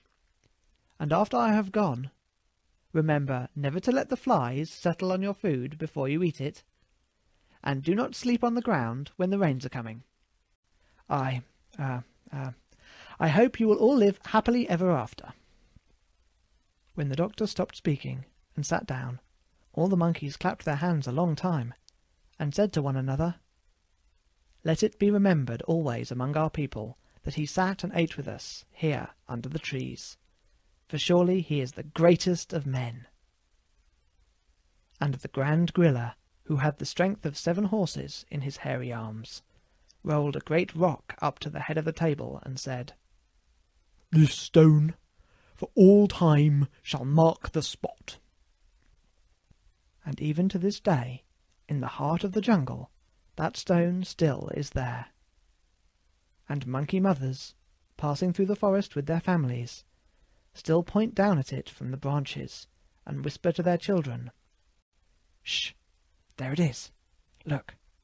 Where the good white man sat and ate food with us in the year of the great sickness." Then, when the party was over, the doctor and his pets started out to go back to the seashore, and the monkeys went with him as far as the edge of their country, carrying his trunks and bags, to see him off. End of the 10th chapter. The 11th chapter, titled The Black Prince. By the edge of the river they stopped and said farewell. This took a long time, because all those thousands of monkeys wanted to shake John Dolittle by the hand. Afterwards, when the doctor and his pets were going on alone, Polynesia said, "We must tread softly and talk low as we go through the land of the Jolliginki. If the king should hear us, he will send his soldiers to catch us again, for I am sure he is still very angry over the trick I played on him." "What I am wondering," said the doctor, "is where we are going to get another boat to go home in. Oh well, perhaps we'll find one lying about on the beach that nobody's using. Never lift your foot till you come to this stile." One day, while they were passing through a very thick part of the forest, Chi-Chi went ahead of them to look for coconuts. And while he was away, the doctor and the rest of the animals who did not know the jungle paths so well, got lost in the deep woods. They wandered around and around, but could not find their way down to the seashore. Chee-Chee, when he could not see them anywhere, was terribly upset. He climbed high trees and looked out from the top branches to try and see the doctor's high hat. He waved and shouted. He called to all the animals by name, but it was no use. They seemed to have disappeared altogether. Indeed, they had lost their way very badly. They had strayed a long way off the path, and the jungle was so thick with bushes and creepers and vines that sometimes they could hardly move at all, and the doctor had to take out his pocket-knife and cut his way along. They stumbled into wet, boggy places. They got all tangled up in thick, convolvulus runners. They scratched themselves on thorns, and twice they nearly lost the medicine bag in the underbrush. There seemed no end to their troubles, and nowhere could they come upon a path. At last, after blundering about like this for many days, getting their clothes torn and their faces covered with mud, they walked right into the king's back garden by mistake. The king's men came running up at once and caught them. But Polynesia flew into a tree in the garden without anybody seeing her, and hid herself. The doctor and the rest were taken before the king. "Ha, ha!" cried the king. "So you are caught again. This time you shall not escape. Take them all back to prison, and put double locks on the door. This white man shall scrub my kitchen floor for the rest of his life." So the doctor and his pets were led back to prison and locked up, and the doctor was told that in the morning he must begin scrubbing the kitchen floor. They were all very unhappy. "This is a great nuisance," said the doctor. "I really must get back to Paddleby. That poor sailor will think I've stolen his ship if I don't get home soon. I wonder if those hinges are loose." But the door was very strong and firmly locked. There seemed no chance of getting out. Then Gub-Gub began to cry again. All this time Polynesia was still sitting in the tree in the palace garden. She was saying nothing and blinking her eyes. This was always a very bad sign with Polynesia. Whenever she said nothing and blinked her eyes, it meant that somebody had been making trouble, and she was thinking out some way to put things right. People who made trouble for Polynesia or her friends were nearly always sorry for it afterwards. Presently she spied Chee-Chee swinging through the trees, still looking for the doctor. When Chee-Chee saw her, he came into her tree and asked her what had become of him. The doctor and all the animals had been caught by the king's men and locked up again, whispered Polynesia. "We lost our way in the jungle and blundered into the palace garden by mistake." "But couldn't you guide them?" asked Chee-Chee, and he began to scold the parrot for letting them get lost while he was away looking for the coconuts. "It was all that stupid pig's fault," said Polynesia. "He would keep running off the path hunting for ginger roots, and I was kept so busy catching him and bringing him back that I turned to the left instead of the right when we reached the swamp. Shh! Look! There's Prince Bumpo coming into the garden. He must not see us. Don't move, whatever you do." And there, sure enough, was Prince Bumpo, the king's son, opening the garden gate. He carried a book of fairy tales under his arm. He came strolling down the gravel walk, humming a sad song, till he reached a stone seat right under the tree where the parrot and the monkey were hiding. Then he lay down on the seat and began reading the fairy stories to himself. Chi-Chi and Polynesia watched him, keeping very quiet and still. After a while, the king's son laid the book down and sighed a weary sigh. "If I were only a white prince," said he, with a dreamy, far-away look in his eyes. Then the parrot, talking in a small, high voice like a little girl, said aloud, "Bumpo, someone might turn thee into a white prince perchance." The king's son started up off the seat and looked all around. "What is this I hear?" he cried. "Methought the sweet music of a fairy's silver voice rang from yonder bower. Strange." "Worthy prince," said Polynesia, keeping very still so Bumpo couldn't see her, "thou say'st winged words of truth, for 'tis I, Trimsitinka, the queen of the fairies, that speak to thee. I am hiding in a rosebud." "Oh, tell me, fairy queen," cried Bumpo, clasping his hands in joy, "who is it can turn me white?" "In thy father's prison," said the parrot, "there lies a famous wizard, John Dolittle by name. Many things he knows of medicine and magic, and mighty deeds has he performed. Yet thy kindly father leaves him languishing long and lingering hours. Go to him, brave Bumpo, secretly when the sun has set, and behold, thou shalt be made the whitest prince that ever won fair lady. I have said enough. I must go back to Fairyland. Farewell." "Farewell," cried the prince.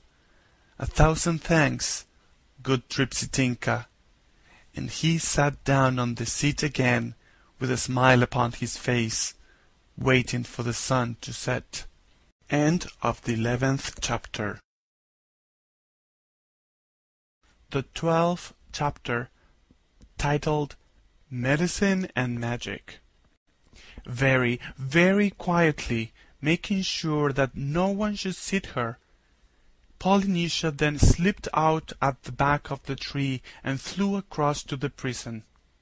She found Gub-Gub poking his nose through the bars of the window, trying to sniff the cooking smells that came from the palace kitchen. She told the pig to bring the doctor to the window because she wanted to speak to him. So Gub-Gub went and woke the doctor, who was taking a nap. "Listen," whispered the parrot when John Dolittle's face appeared. "Prince Bumpo is coming here tonight to see you, and you've got to find some way to turn him white. But be sure to make him promise you first that he will open the prison door and find a ship for you to cross the sea in." "This is all very well," said the doctor, "but it isn't so easy to turn a black man white. You speak as though he were dressed to be re-dyed. It is not so simple. Shall the leopard change his spots, or the Ethiopian his skin? You know?" "I don't know anything about that," said Polynesia impatiently, "but you must turn this man white. Think of a way. Think hard. You've got plenty of medicines left in the bag. He'll do anything for you if you change his color. It is your only chance to get out of prison." "Well, I suppose it might be possible," said the doctor. "Let me see." And he went over to his medicine bag, murmuring something about liberated chlorine on animal pigment, perhaps zinc ointment as temporary measure, spread thick. Well, that night Prince Bumpo came secretly to the doctor in prison and said to him, "White man, I am an unhappy prince.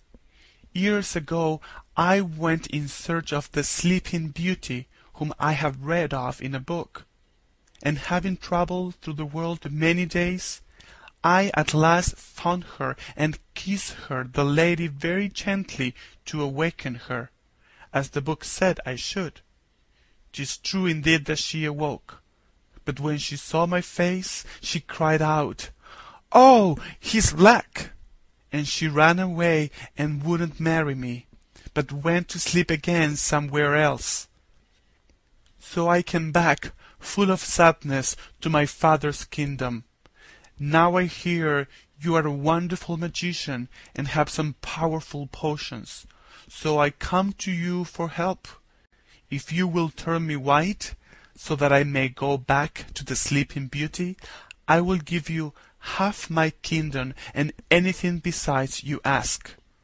"Prince Bumpo," said the doctor, looking thoughtfully at the bottles in his medicine bag, "supposing I made your hair a nice blonde color, would not that do instead to make you happy?"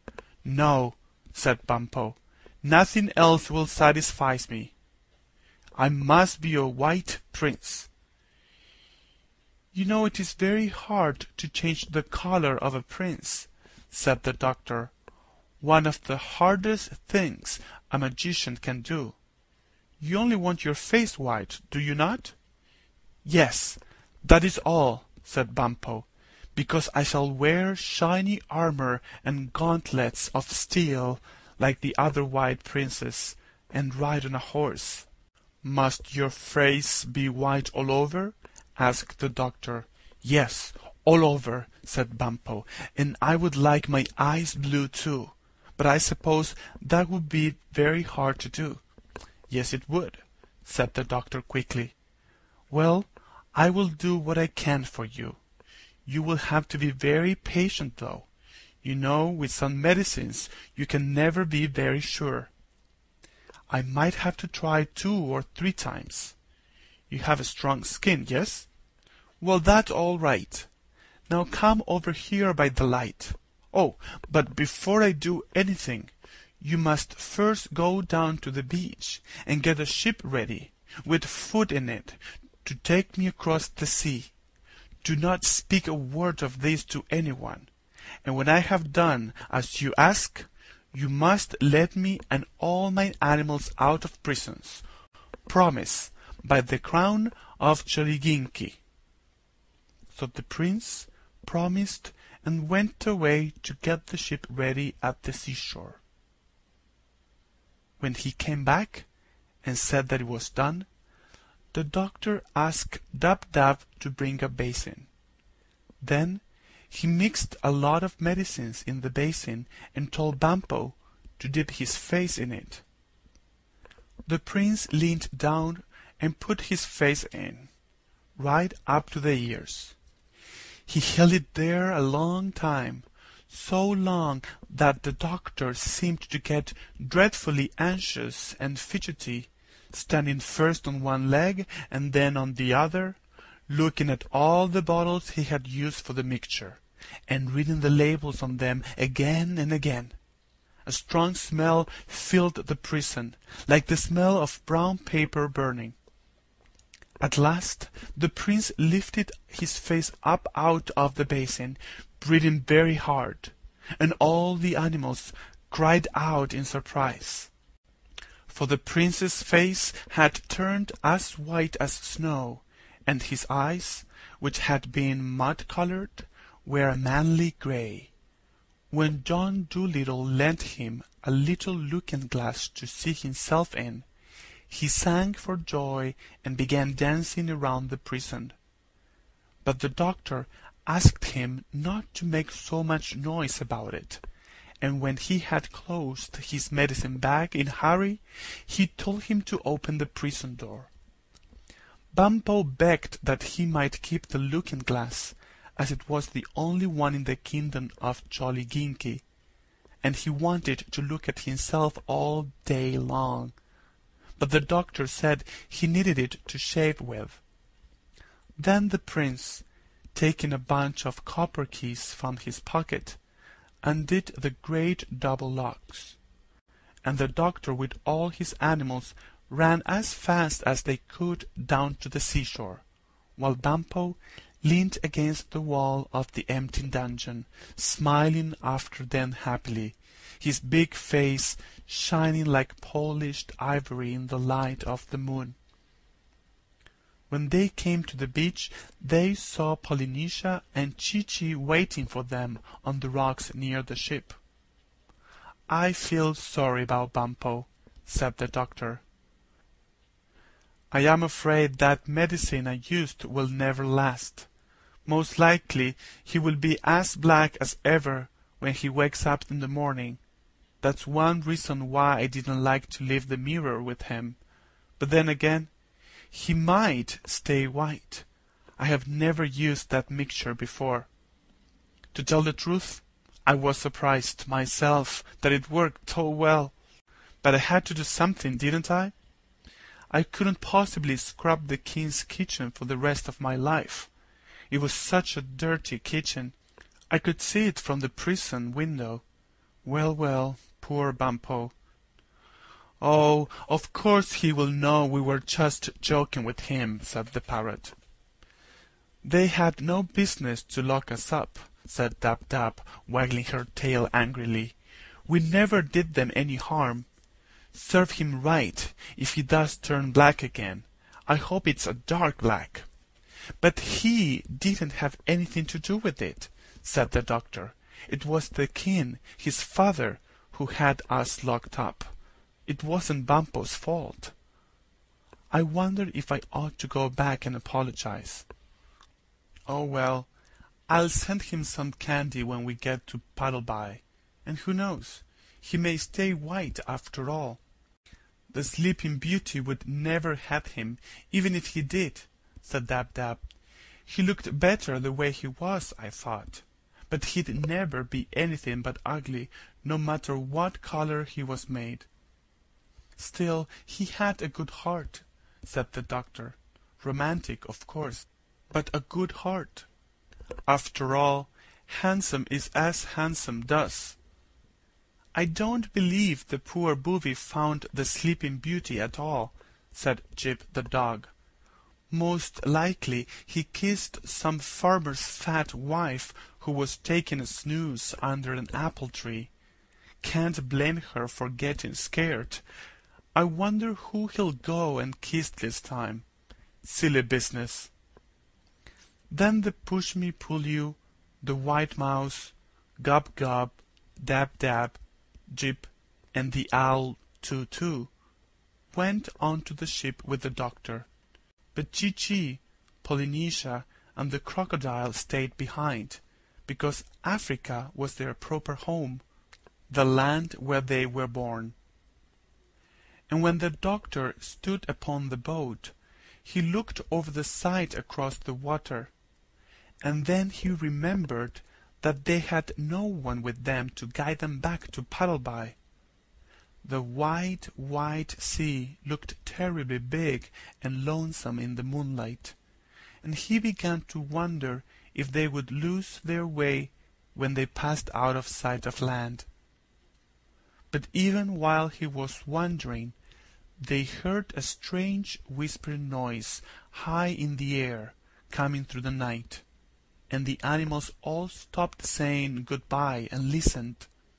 The noise grew louder and bigger. It seemed to be coming nearer to them, a sound like the autumn wind blowing through the leaves of a poplar tree for a great, great rain beating down upon a roof. And Jip, with his nose pointing and his tail quite straight, said, "Birds! Millions of them, flying fast! That's it!" And then they all looked up, and there, streaming across the face of the moon, like a huge swarm of tiny ants, they could see thousands and thousands of little birds. Soon the whole sky seemed full of them, and still more kept coming, more and more. There were so many that for a little they covered the whole moon so it could not shine, and the sea grew dark and black, like when a storm cloud passes over the sun. And presently all these birds came down close, skimming over the water and the land, and the night sky was left clear above, and the moon shone as before. Still never a call nor a cry nor a song they made, no sound but this great rustling of feathers which grew greater now than ever. When they began to settle on the sands, along the ropes of the ship, anywhere and everywhere except the trees, the doctor could see that they had blue wings and wide breasts and very short feather legs.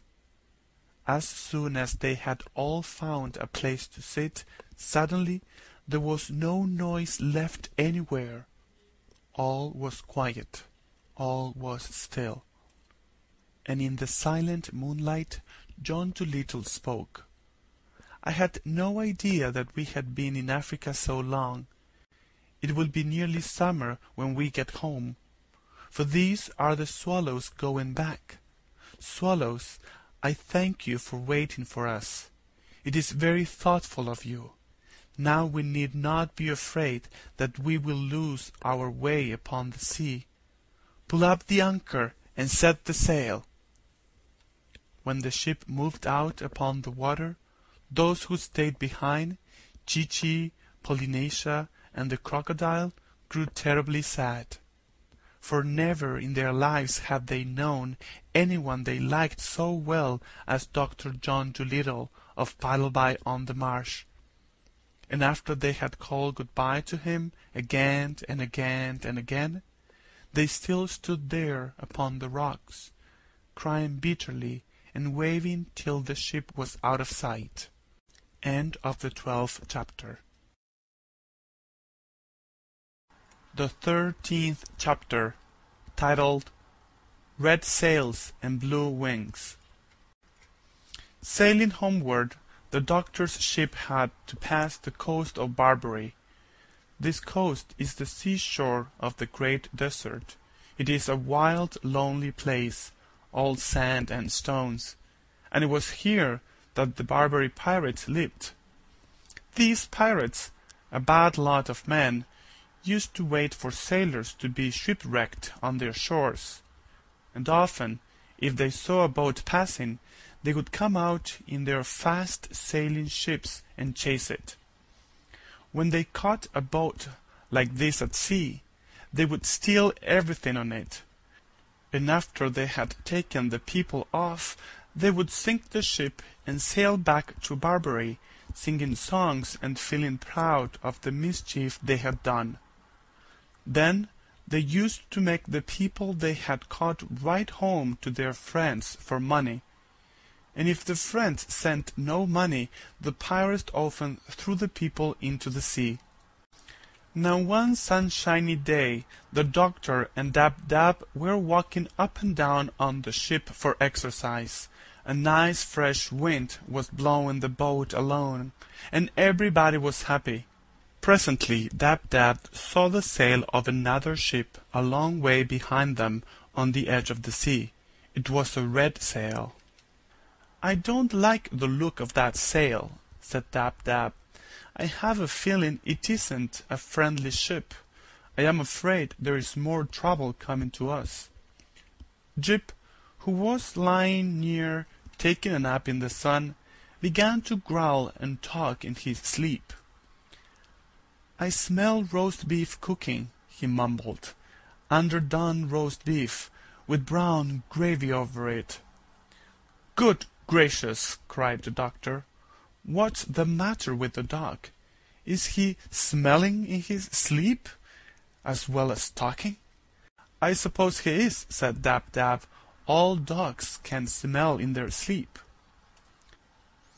"But what is he smelling?" asked the doctor. "There is no roast beef cooking on our ship." "No," said Dab-Dab. "The roast beef must be on that other ship over there." "But that's 10 miles away," said the doctor. "He couldn't smell that far, surely." "Oh, yes, he could," said Dab-Dab. "You ask him." Then Jip, still fast asleep, began to growl again, and his lip curled up angrily, showing his clean white teeth.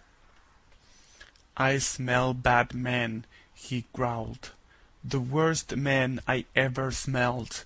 I smell trouble. I smell a fight. 6 bad scoundrels fighting against one brave man. I want to help him. Woof, woo, woof!" Then he barked loud and woke himself up with a surprised look on his face. "See!" cried Dab-Dab. "That boat is nearer now. You can count its 3 big sails, all red. Whoever it is, they are coming after us. I wonder who they are." "They are bad sailors," said Jip, "and their ship is very swift. They are surely the pirates of Barbary." "Well, we must put up more sails on our boat," said the doctor, "so we can go faster and get away from them. Run downstairs, Jip, and fetch me all the sails you see." The dog hurried downstairs and dragged up every sail he could find. But even when all these were put up on the mast to catch the wind, the boat did not go nearly as fast as the pirates, which kept coming on behind, closer and closer. "This is a poor ship the prince gave us," said Gub-Gub the pig. "The slowest he could find, I should think. Might as well try to win a race in a soup tureen as hope to get away from them in this old barge. Look how near they are now. You can see the mustaches on the faces of the men, 6 of them. What are we going to do?" Then the doctor asked Dab-Dab to fly up and tell the swallows that pirates were coming after them in a swift ship, and what should he do about it? When the swallows heard this, they all came down onto the doctor's ship, and they told him to unravel some pieces of long rope and make them into a lot of thin strings as quickly as he could. Then the ends of these strings were tied onto the front of the ship, and the swallows took hold of the strings with their feet and flew off, pulling the boat along.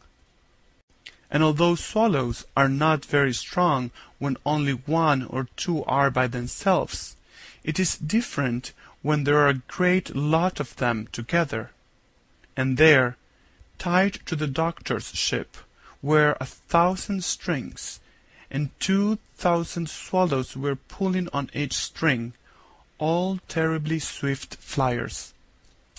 And in a moment the doctor found himself travelling so fast he had to hold his hat on with both hands, for he felt as though the ship itself were flying through waves that frothed and boiled with speed. And all the animals on the ship began to laugh and dance about in the rushing air. For when they looked back at the pirate's ship, they could see that it was growing smaller now, instead of bigger. The red sails were being left far, far behind. End of the 13th chapter. The 14th chapter, titled The Rat's Warning. Dragging a ship through the sea is hard work, and after 2 or 3 hours the swallows began to get tired in the wings and short of breath. Then they sent a message down to the doctor to say that they would have to take a rest soon, and that they would pull the boat over to an island not far off, and hide it in a deep bay till they had got breath enough to go on. And presently the doctor saw the island they had spoken of. It had a very beautiful high green mountain in the middle of it. When the ship had sailed safely into the bay, where it could not be seen from the open sea, the doctor said he would get off onto the island to look for water, because there was none left to drink on his ship. And he told all the animals to get out too, and romp on the grass to stretch their legs. Now, as they were getting off, the doctor noticed that a whole lot of rats were coming up from downstairs and leaving the ship as well. Jip started to run after them, because chasing rats have always been his favorite game, but the doctor told him to stop. And one big black rat, who seemed to want to say something to the doctor, now crept forward timidly along the rail, watching the dog out of the corner of his eye. And after he had coughed nervously 2 or 3 times, and cleaned his whiskers, and wiped his mouth, he said, you know of course that all ships have rats in them, doctor, do you not? And the doctor said, Yes. And you have heard that rats always leave a sinking ship?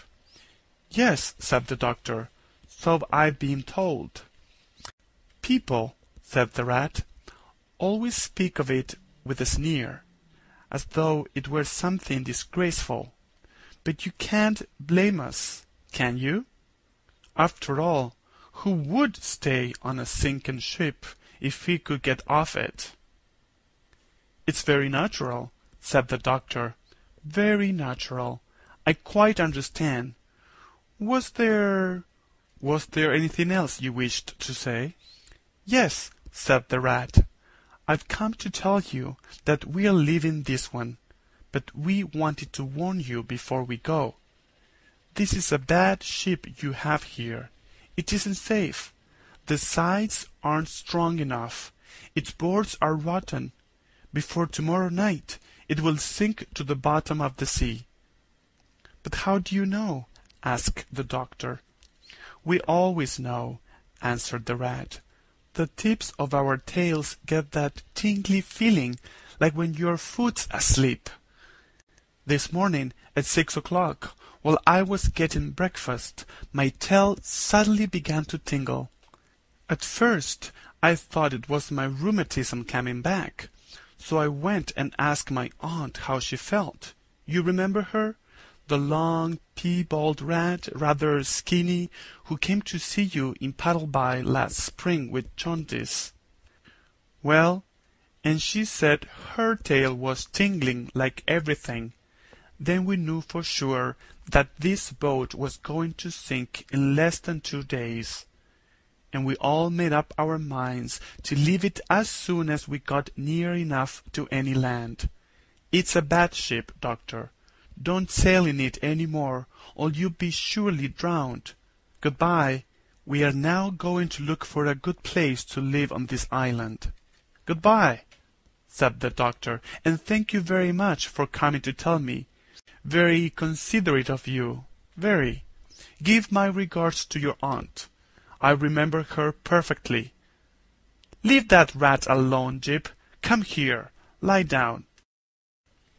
So then the doctor and all his animals went off, carrying pails and saucepans, to look for water on the island, while the swallows took their rest. I wonder what is the name of this island, said the doctor as he was climbing up the mountain side. It seems a pleasant place. What a lot of birds there are! Why, these are the Canary Islands, said Dab-Dab. Don't you hear the canaries singing?" The doctor stopped and listened. "Why, to be sure, of course," he said. "How stupid of me! I wonder if they can tell us where to find water." And presently the canaries, who had heard all about Dr. Dolittle from birds of passage, came and led him to a beautiful spring of cool, clear water, where the canaries used to take their bath, and they showed him lovely meadows, where the bird seed grew, and all the other sides of their island. And the Push-me-pull-you was glad they had come, because he liked the green grass so much better than the dried apples he had been eating on the ship. And Gub-Gub squeaked for joy when he found a whole valley full of wild sugar-cane. A little later, when they had all had plenty to eat and drink, and were lying on their backs while the canaries sang for them, 2 of the swallows came hurrying up, very flustered and excited. "Doctor," they cried, "the pirates have come into the bay, and they've all got onto your ship. They are downstairs looking for things to steal. They have left their own ship with nobody on it. If you hurry and come down to the shore, you can get onto their ship, which is very fast, and escape, but you'll have to hurry." "That's a good idea," said the doctor. "Splendid!" And he called his animals together at once, said good-bye to the canaries, and ran down to the beach. When they reached the shore, they saw the pirate ship, with the 3 red sails standing in the water, and, just as the swallows had said, there was nobody on it. All the pirates were downstairs in the doctor's ship, looking for things to steal. So John Dolittle told his animals to walk very softly, and they all crept onto the pirate ship. End of the 14th chapter. The 15th chapter, titled The Barbary Dragon. Everything would have gone all right if the pig had not caught a cold in his head while eating the damp sugar-cane on the island. This is what happened. After they had pulled up the anchor without a sound, and were moving the ship very, very carefully out of the bay, Gub-Gub suddenly sneezed so loud that the pirates on the other ship came rushing upstairs to see what the noise was. As soon as they saw the doctor was escaping, they sailed the other boat right across the entrance to the bay, so that the doctor could not get out into the open sea. Then the leader of these bad men, who called himself Ben Ali the Dragon, shook his fist at the doctor and shouted across the water, "Ha, ha! You are caught, my fine friend! You were going to run off in my ship, huh? But you are not a good enough sailor to beat Ben Ali the Barbary Dragon. I want that duck you got, and the pig too. We'll have pork chops and roast duck for supper tonight. And before I let you go home, you must make your friends send me a trunk full of gold." Poor Gub-Gub began to weep, and Dab-Dab made ready to fly to save her life.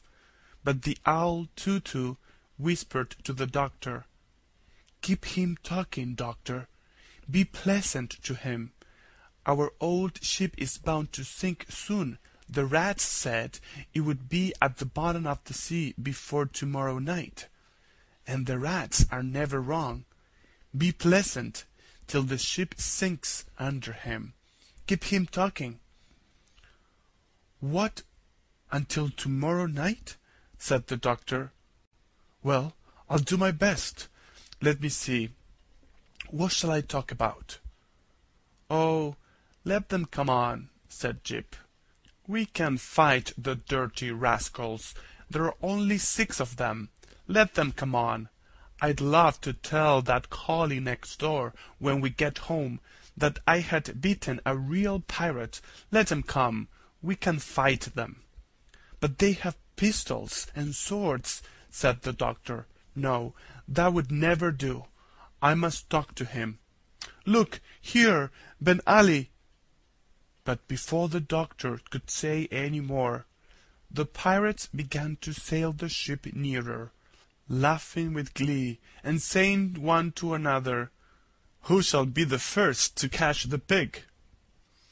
Poor Gub-Gub was dreadfully frightened, and the Push-Me-Pull-You began to sharpen his horns for a fight by rubbing them on the mast of the ship, while Jip kept springing into the air and barking and calling Ben Ali bad names in dog language.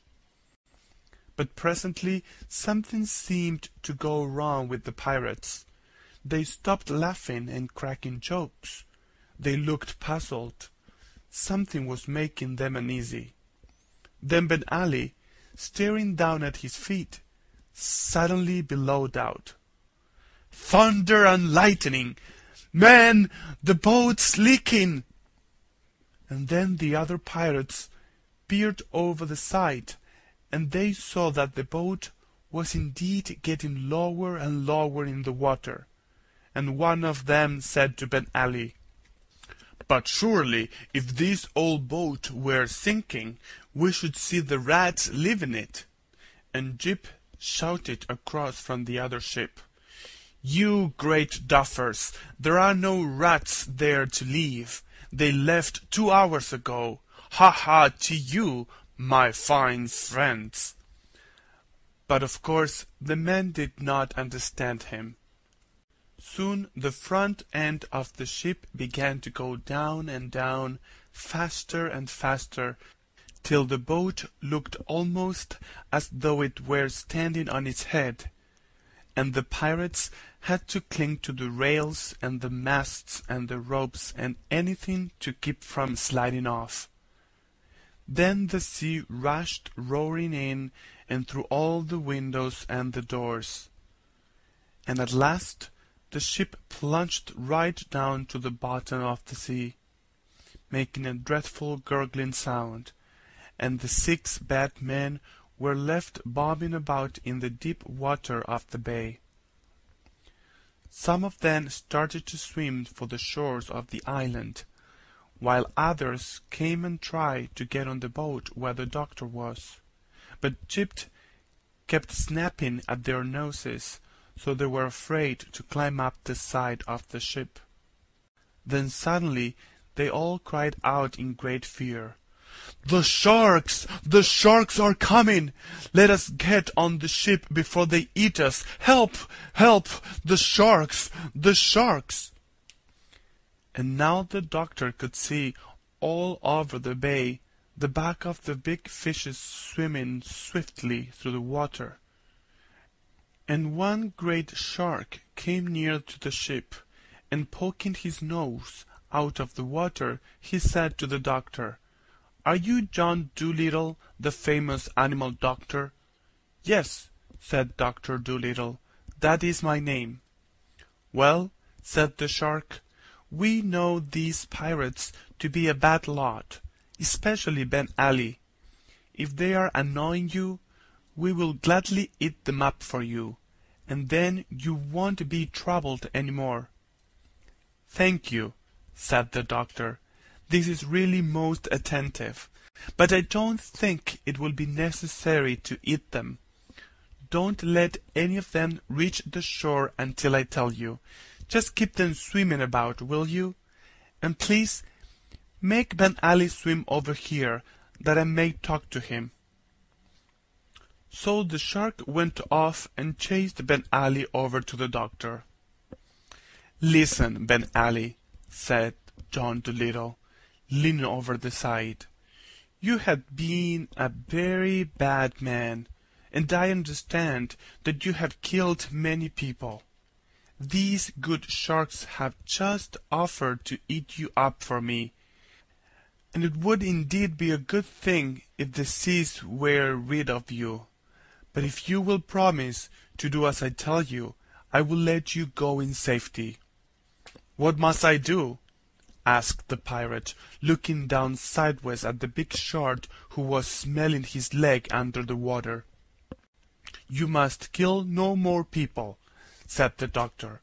"You must stop stealing. You must never sink another ship. You must give up being a pirate altogether." "But what shall I do then?" asked Ben Ali. "How shall I live?" "You and all your men must go onto this island and be bird seed farmers," the doctor answered. "You must grow bird seed for the canaries." The Barbary dragon turned pale with anger. "Grow bird seed?"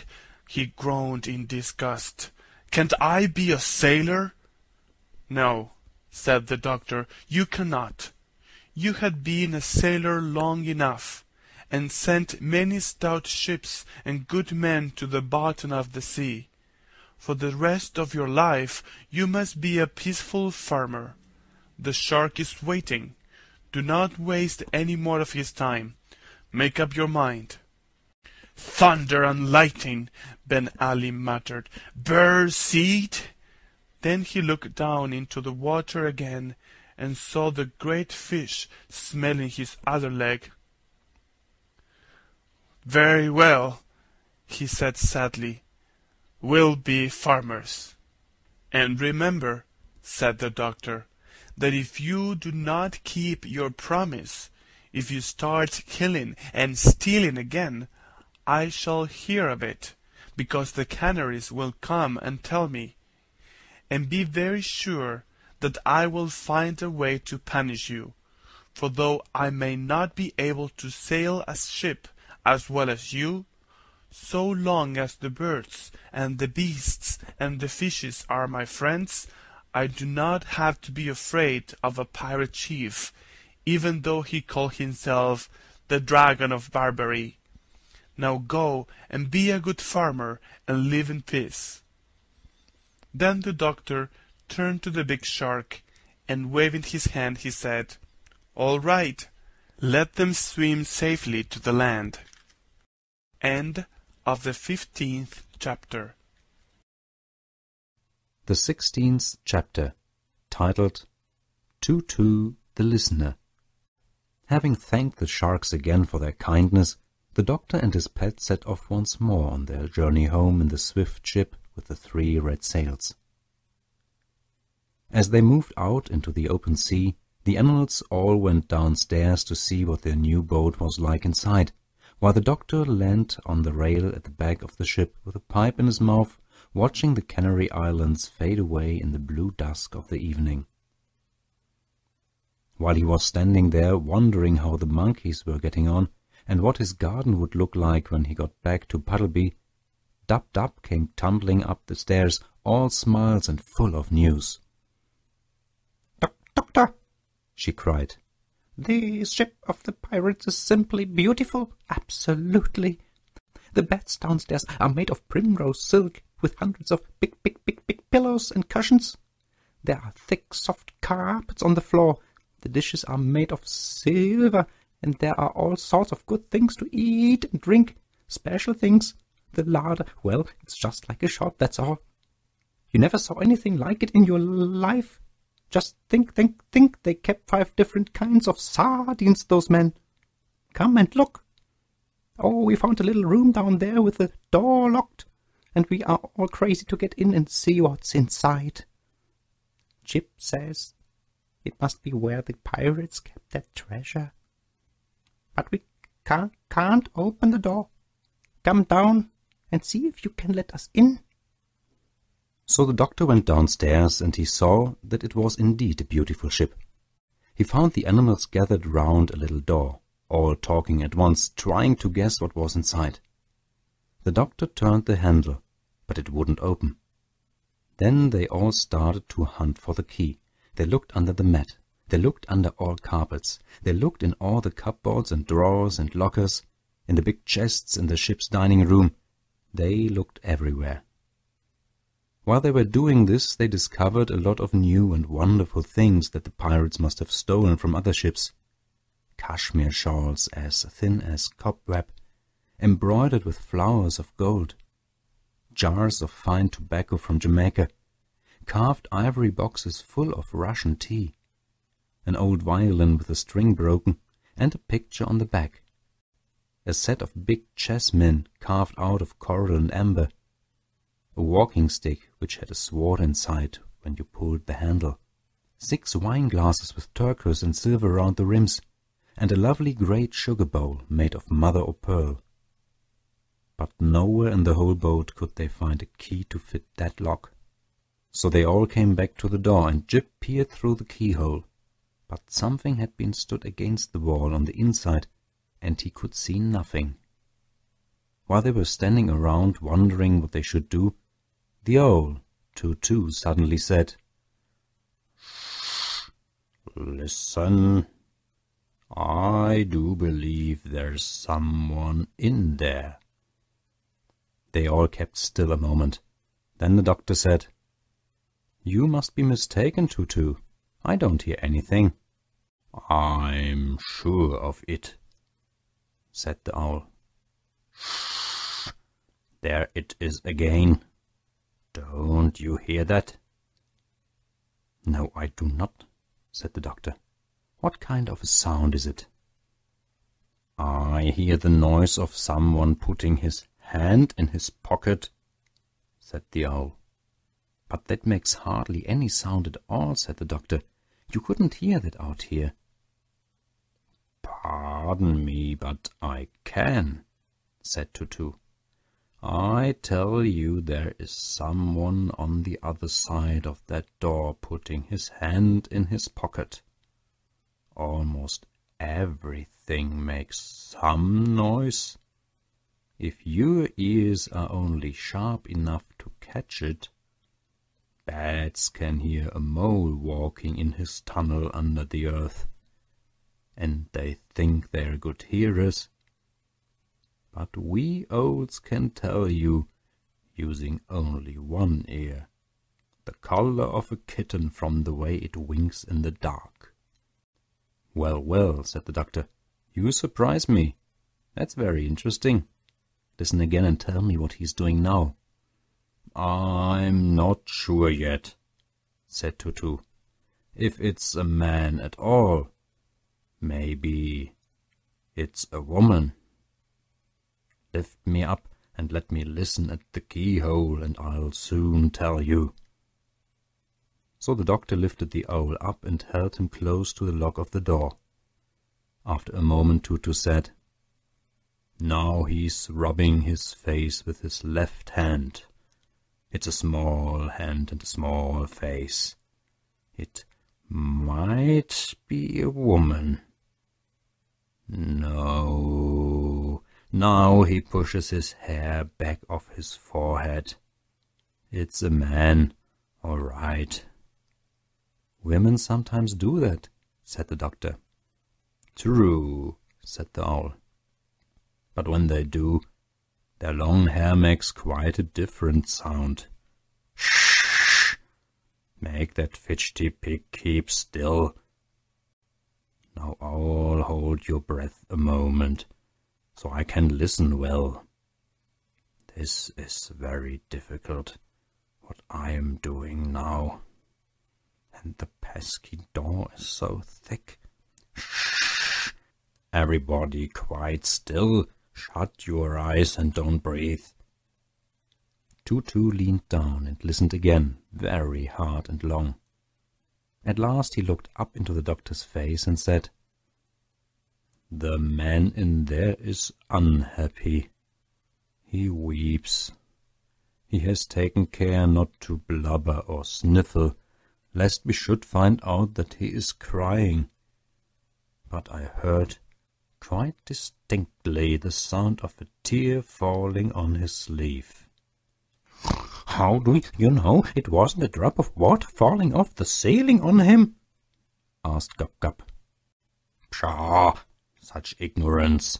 sniffed Tutu. "A drop of water falling off the ceiling would have made 10 times as much noise." "Well," said the doctor, If the poor fellow's unhappy, we've got to get in and see what's the matter with him. Find me an axe and I'll chop the door down. End of the 16th chapter. The 17th chapter, titled The Ocean Gossips. Right away an axe was found, and the doctor soon chopped a hole in the door big enough to clamber through. At first he could see nothing at all. It was so dark inside, so he struck a match. The room was quite small, no window, the ceiling low. For furniture there was only one little stool. All round the room big barrels stood against the walls, fastened at the bottom so they wouldn't tumble with the rolling of the ship. And above the barrels pewter jugs of all sizes hung from wooden pegs. There was a strong winey smell, and in the middle of the floor sat a little boy, about 8 years old, crying bitterly. "I declare it's a pirate's rum room," said Jip in a whisper. Yes, very rum," said Gub-Gub. "The smell makes me giddy." The little boy seemed rather frightened to find a man standing there before him and all those animals staring in through the hole in the broken door. But as soon as he saw John Dolittle's face by the light of the match, he stopped crying and got up. "You aren't one of the pirates, are you?" he asked.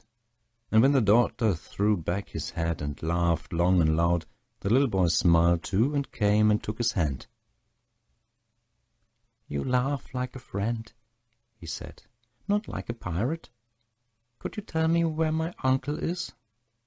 "I'm afraid I can't," said the doctor. "When did you see him last?" "It was the day before yesterday," said the boy. "I and my uncle went out fishing in our little boat when the pirates came and caught us. They sunk our fishing boat and brought us both on to the ship. They told my uncle that they wanted him to be a pirate like them, for he was clever at sailing a ship in all weathers. But he said he didn't want to be a pirate, because killing people and stealing was no work for a good fisherman to do. Then the leader, Ben Ali, got very angry and gnashed his teeth, and said they would throw my uncle into the sea if he didn't do as they said. They sent me downstairs, and I heard the noise of a fight going on above. And when they let me come up again next day, my uncle was nowhere to be seen. I asked the pirates where he was, but they wouldn't tell me. I'm very much afraid they threw him into the sea and drowned him." And the little boy began to cry again. "Well, now, wait a minute," said the doctor. "Don't cry. Let's go and have tea in the dining room, and we'll talk it over. Maybe your uncle is quite safe all the time. You don't know that he was drowned, do you? And that's something. Perhaps we can find him for you. First we'll go and have tea with strawberry jam, and then we will see what we can do." All the animals had been standing around listening with great curiosity, and when they had gone into the ship's dining room and were having tea, Dub-Dub came up behind the doctor's chair and whispered, "Ask the porpoises if the boy's uncle was drowned, they'll know." "All right," said the doctor, taking a second piece of bread and jam. "What are those funny clicking noises you are making with your tongue?" asked the boy. "Oh, I just said a couple of words in duck language," the doctor answered. "This is Dub-Dub, one of my pets." "I didn't even know that ducks had a language," said the boy. "Are all these other animals your pets too? What is that strange-looking thing with 2 heads?" "Shh," the doctor whispered. "That is the push-me-pull-you. Don't let him see we're talking about him. He gets so dreadfully embarrassed." "Tell me, how did you come to be locked up in that little room?" "The pirates shut me in there when they were going off to steal things from another ship. When I heard someone chopping on the door, I didn't know who it could be. I was very glad to find it was you. Do you think you will be able to find my uncle for me?" "Well, we are going to try very hard," said the doctor. "Now, what was your uncle like to look at?" "He had red hair," the boy answered. "Very red hair. and the picture of an anchor tattooed on his arm.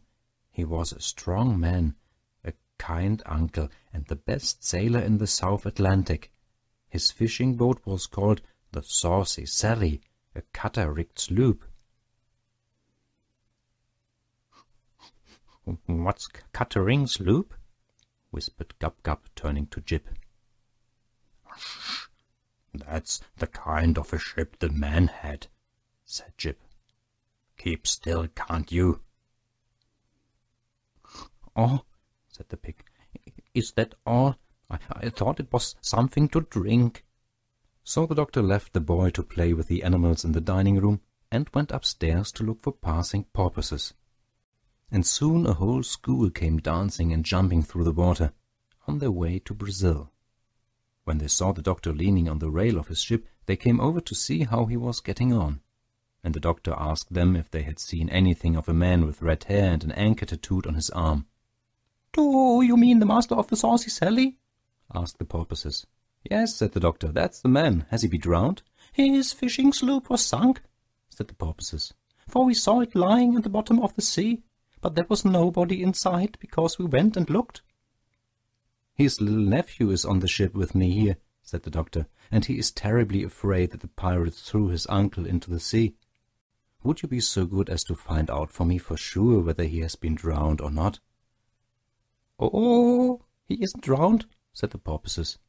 "If he were, we would be sure to have heard of it from the deep-sea decapods. We hear all the salt-water news. The shellfish call us the ocean gossips. No, tell the little boy we are sorry. We do not know where his uncle is, but we are quite certain he hasn't been drowned in the sea." So the doctor ran downstairs with the news and told the nephew, who clapped his hands with happiness. And the push-me-pull-you took the little boy on his back and gave him a ride round the dining-room table, while all the other animals followed behind, beating the dish covers with spoons, pretending it was a parade. End of the 17th chapter. The 18th chapter, titled Smells. "Your uncle must now be found," said the doctor. "That is the next thing, now that we know he wasn't thrown into the sea." Then Dab-Dab came up to him again and whispered, "Ask the eagles to look for the man. No living creature can see better than an eagle. When they are miles high in the air, they can count the ants crawling on the ground. Ask the eagles." So the doctor sent one of the swallows off to get some eagles. In about an hour the little bird came back with 6 different kinds of eagles: a black eagle, a bald eagle, a fish eagle, a golden eagle, an eagle vulture, and a white-tailed sea eagle. Twice as high as the boy they were, each one of them, and they stood on the rail of the ship like round-shouldered soldiers, all in a row, stern and still and stiff, while their great, gleaming black eyes shot darting glances here and there and everywhere. Gub-Gub was scared of them and got behind a barrel. He said he felt as if those terrible eyes were looking right inside of him to see what he had stolen for lunch. And the doctor said to the eagles, "A man has been lost, a fisherman with red hair and an anchor marked on his arm. Would you be so kind as to see if you can find him for us?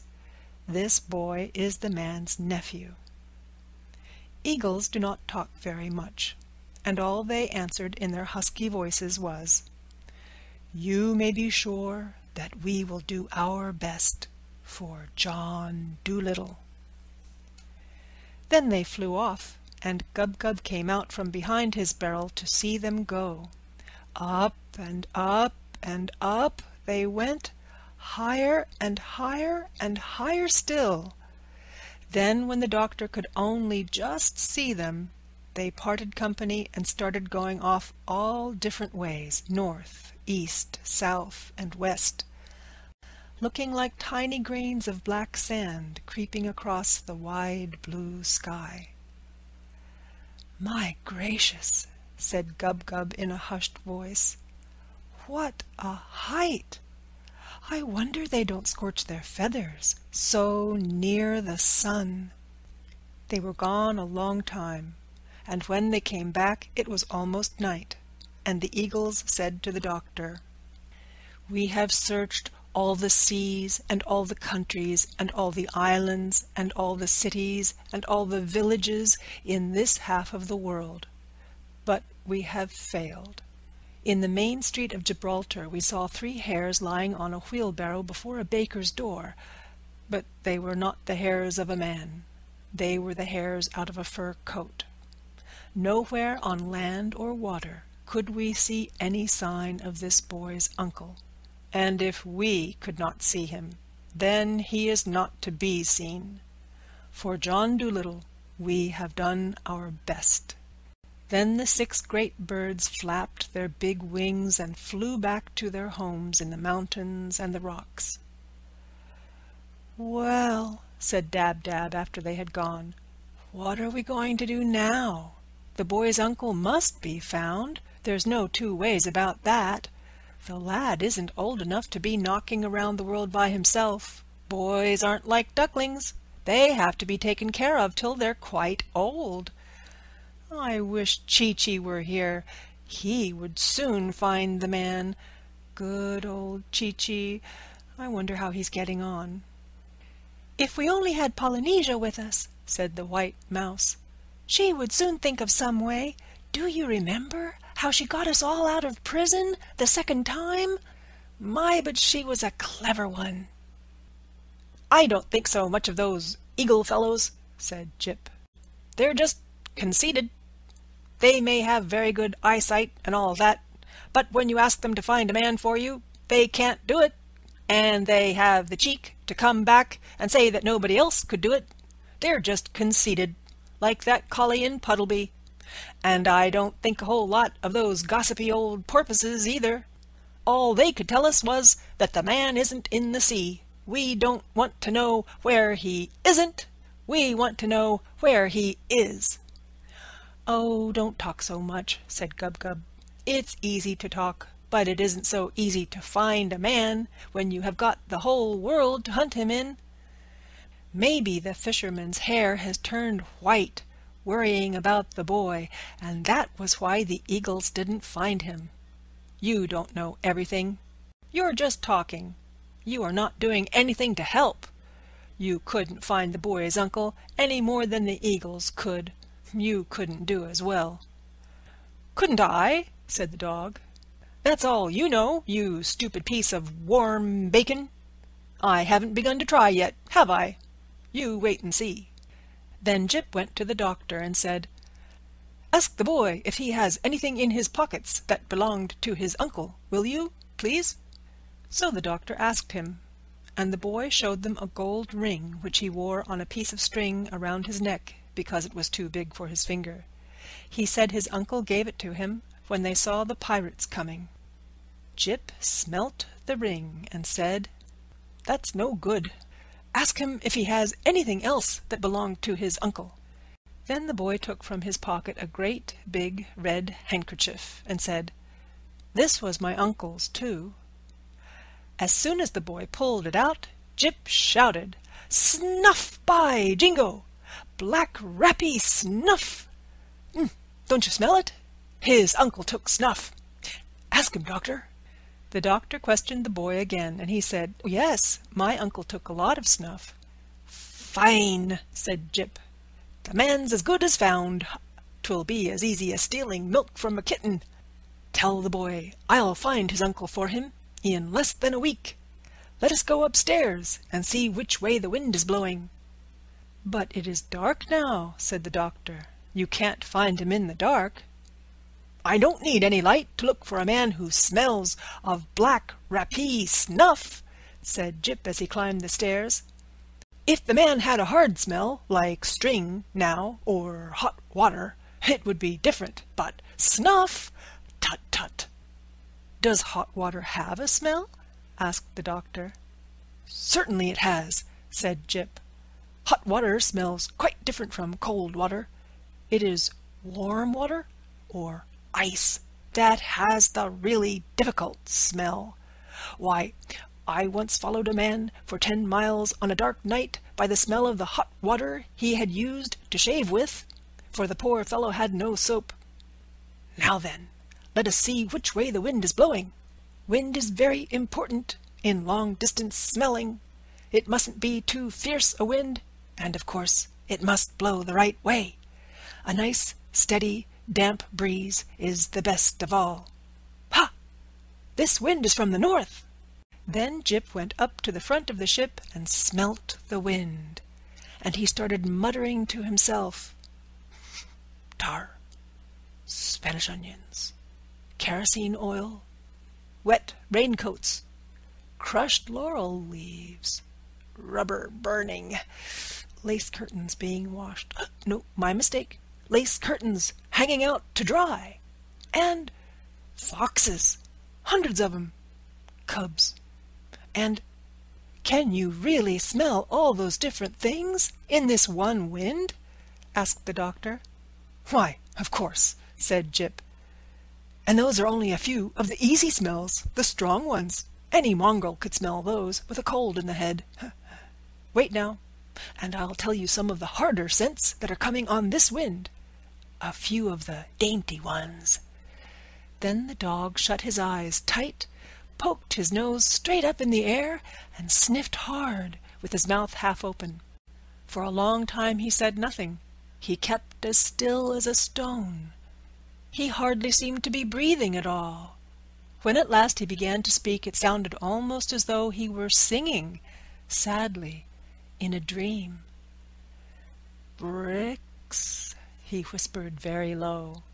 Old yellow bricks, crumbling with age in a garden wall.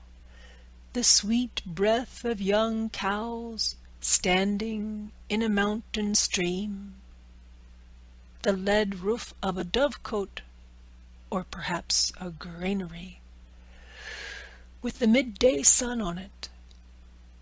Black kid gloves lying in a bureau drawer of walnut wood. A dusty road with a horse's drinking trough beneath the sycamores. Little mushrooms bursting through the rotting leaves. And... Any parsnips? Asked Gub-Gub. No, said Jip. You always think of things to eat. No parsnips whatever. And no snuff. Plenty of pipes and cigarettes, and a few cigars, but no snuff. We must wait till the wind changes to the south. Yes, it's a poor wind, that, said Gub-Gub. I think you're a fake, Jip. Who ever heard of finding a man in the middle of the ocean just by smell? I told you couldn't do it. Look here, said Jip, getting really angry. You're going to get a bite on the nose in a minute.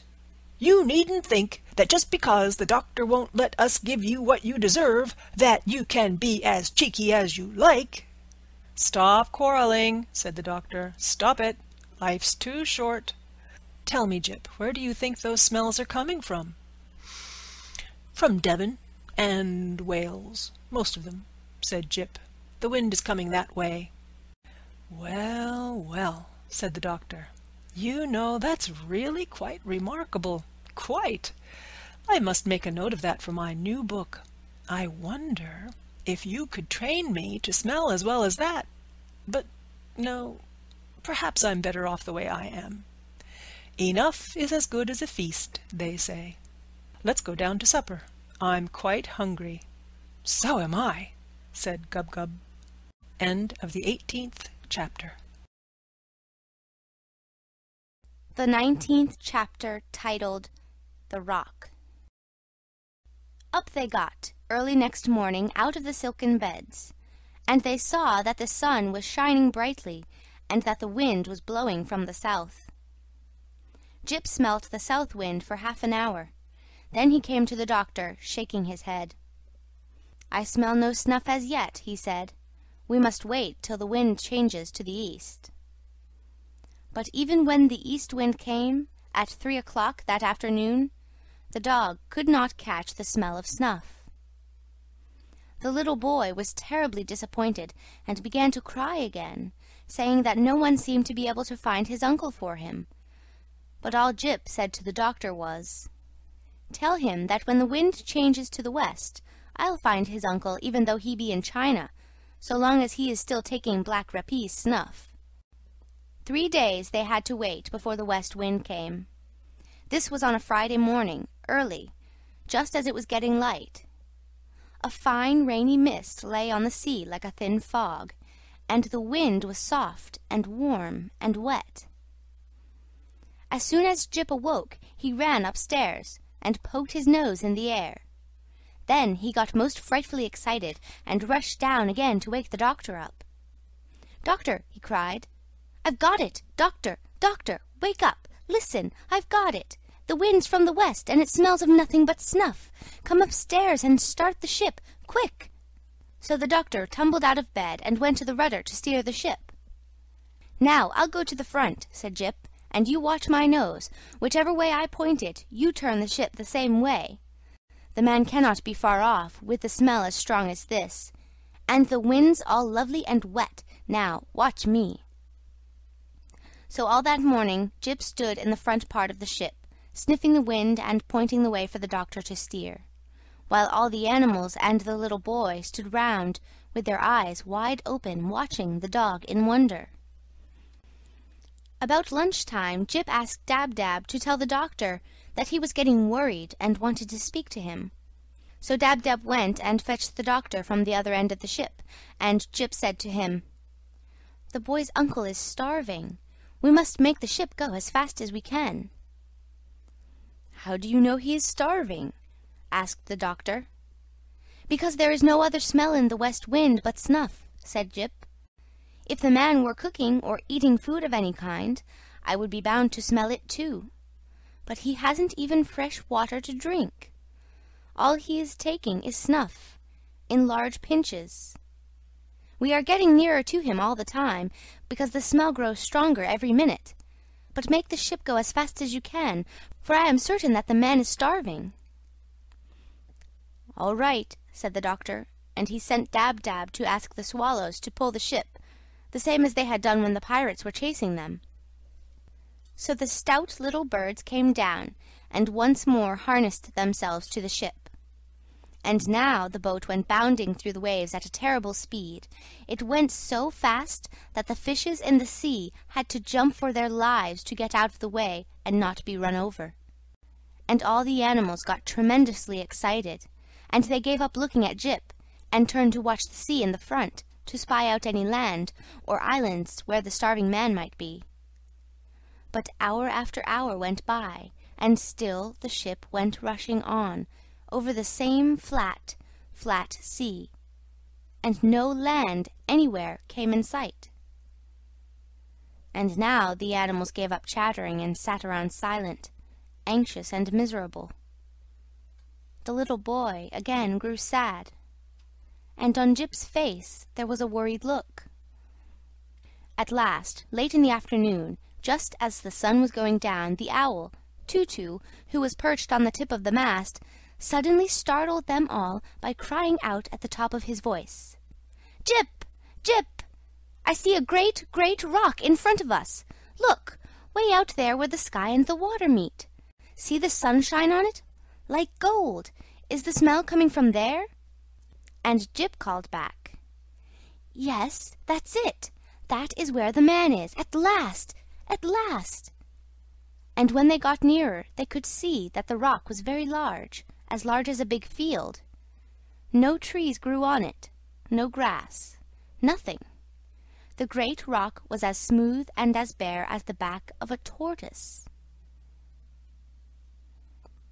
Then the doctor sailed the ship right around the rock, but nowhere on it could a man be seen. All the animals screwed up their eyes and looked as hard as they could, and John Dolittle got a telescope from downstairs. But not one living thing could they spy, not even a gull, nor a starfish, nor a shred of seaweed. They all stood still and listened, straining their ears for any sound.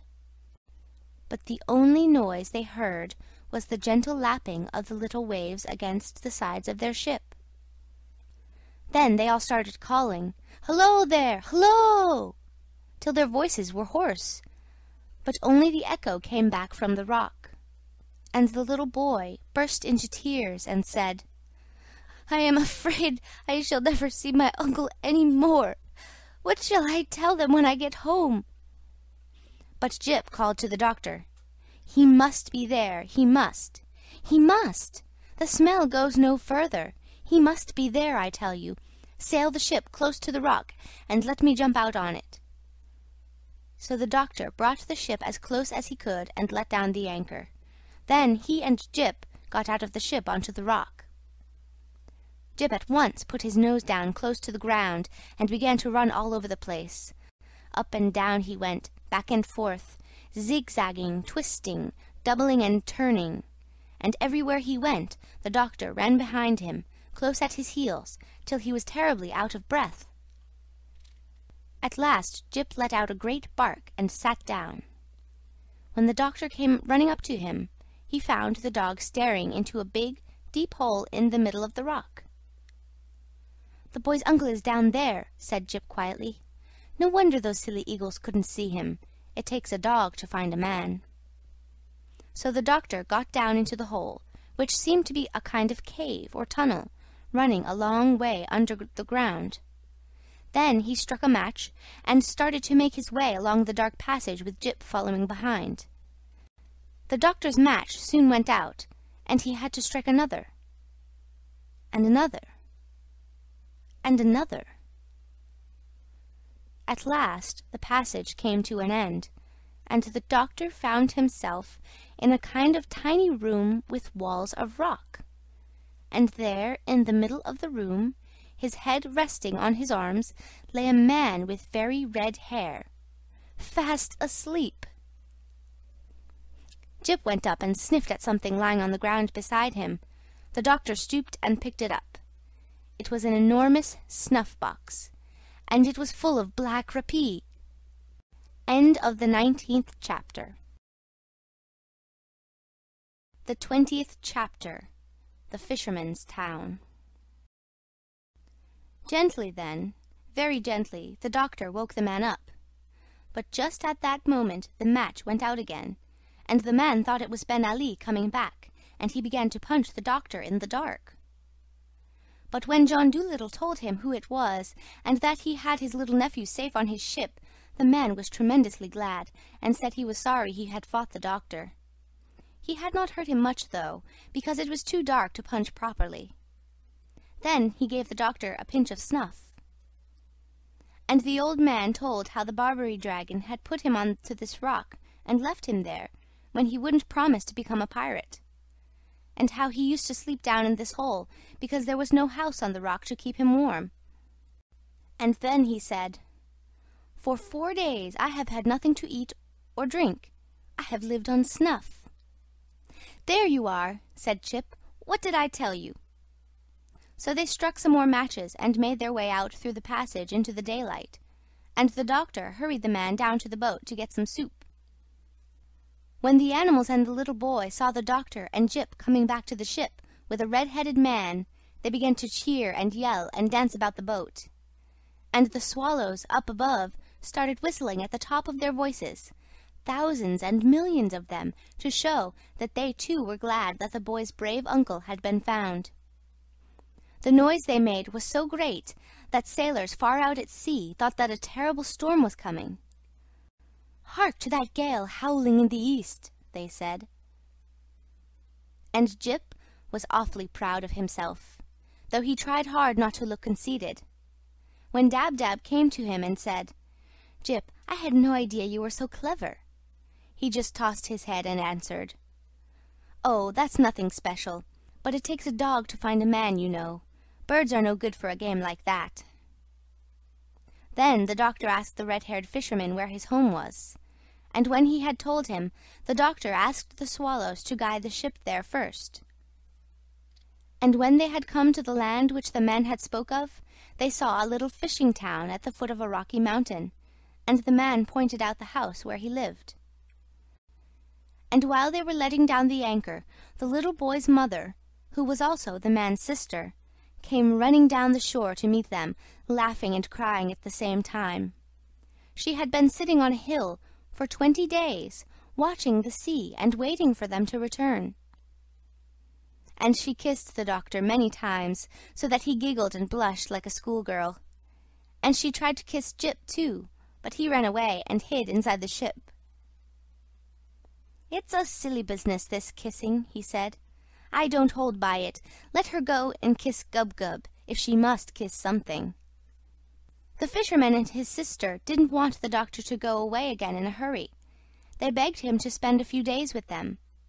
So John Dolittle and his animals had to stay at their house a whole Saturday and Sunday, and half of Monday. And all the little boys of the fishing village went down to the beach and pointed at the great ship anchored there, and said to one another in whispers, "Look, that was a pirate ship, Ben Ali's, the most terrible pirate that ever sailed the 7 seas. That old gentleman with the high hat, who's staying up at Mrs. Trevelyan's, he took the ship away from the Barbary dragon, and made him into a farmer. Who'd have thought it of him so gentle, like and all? Look at the great red sails, ain't she the wicked-looking ship, and fast? My!" All those 2 days and a half that the doctor stayed at the little fishing town, the people kept asking him out to teas and luncheons and dinners and parties. All the ladies sent him boxes of flowers and candies, and the village band played tunes under his window every night. At last the doctor said, "Good people, I must go home now. You have really been most kind. I shall always remember it, but I must go home, for I have things to do." Then, just as the doctor was about to leave, the mayor of the town came down the street, and a lot of other people in grand clothes with him.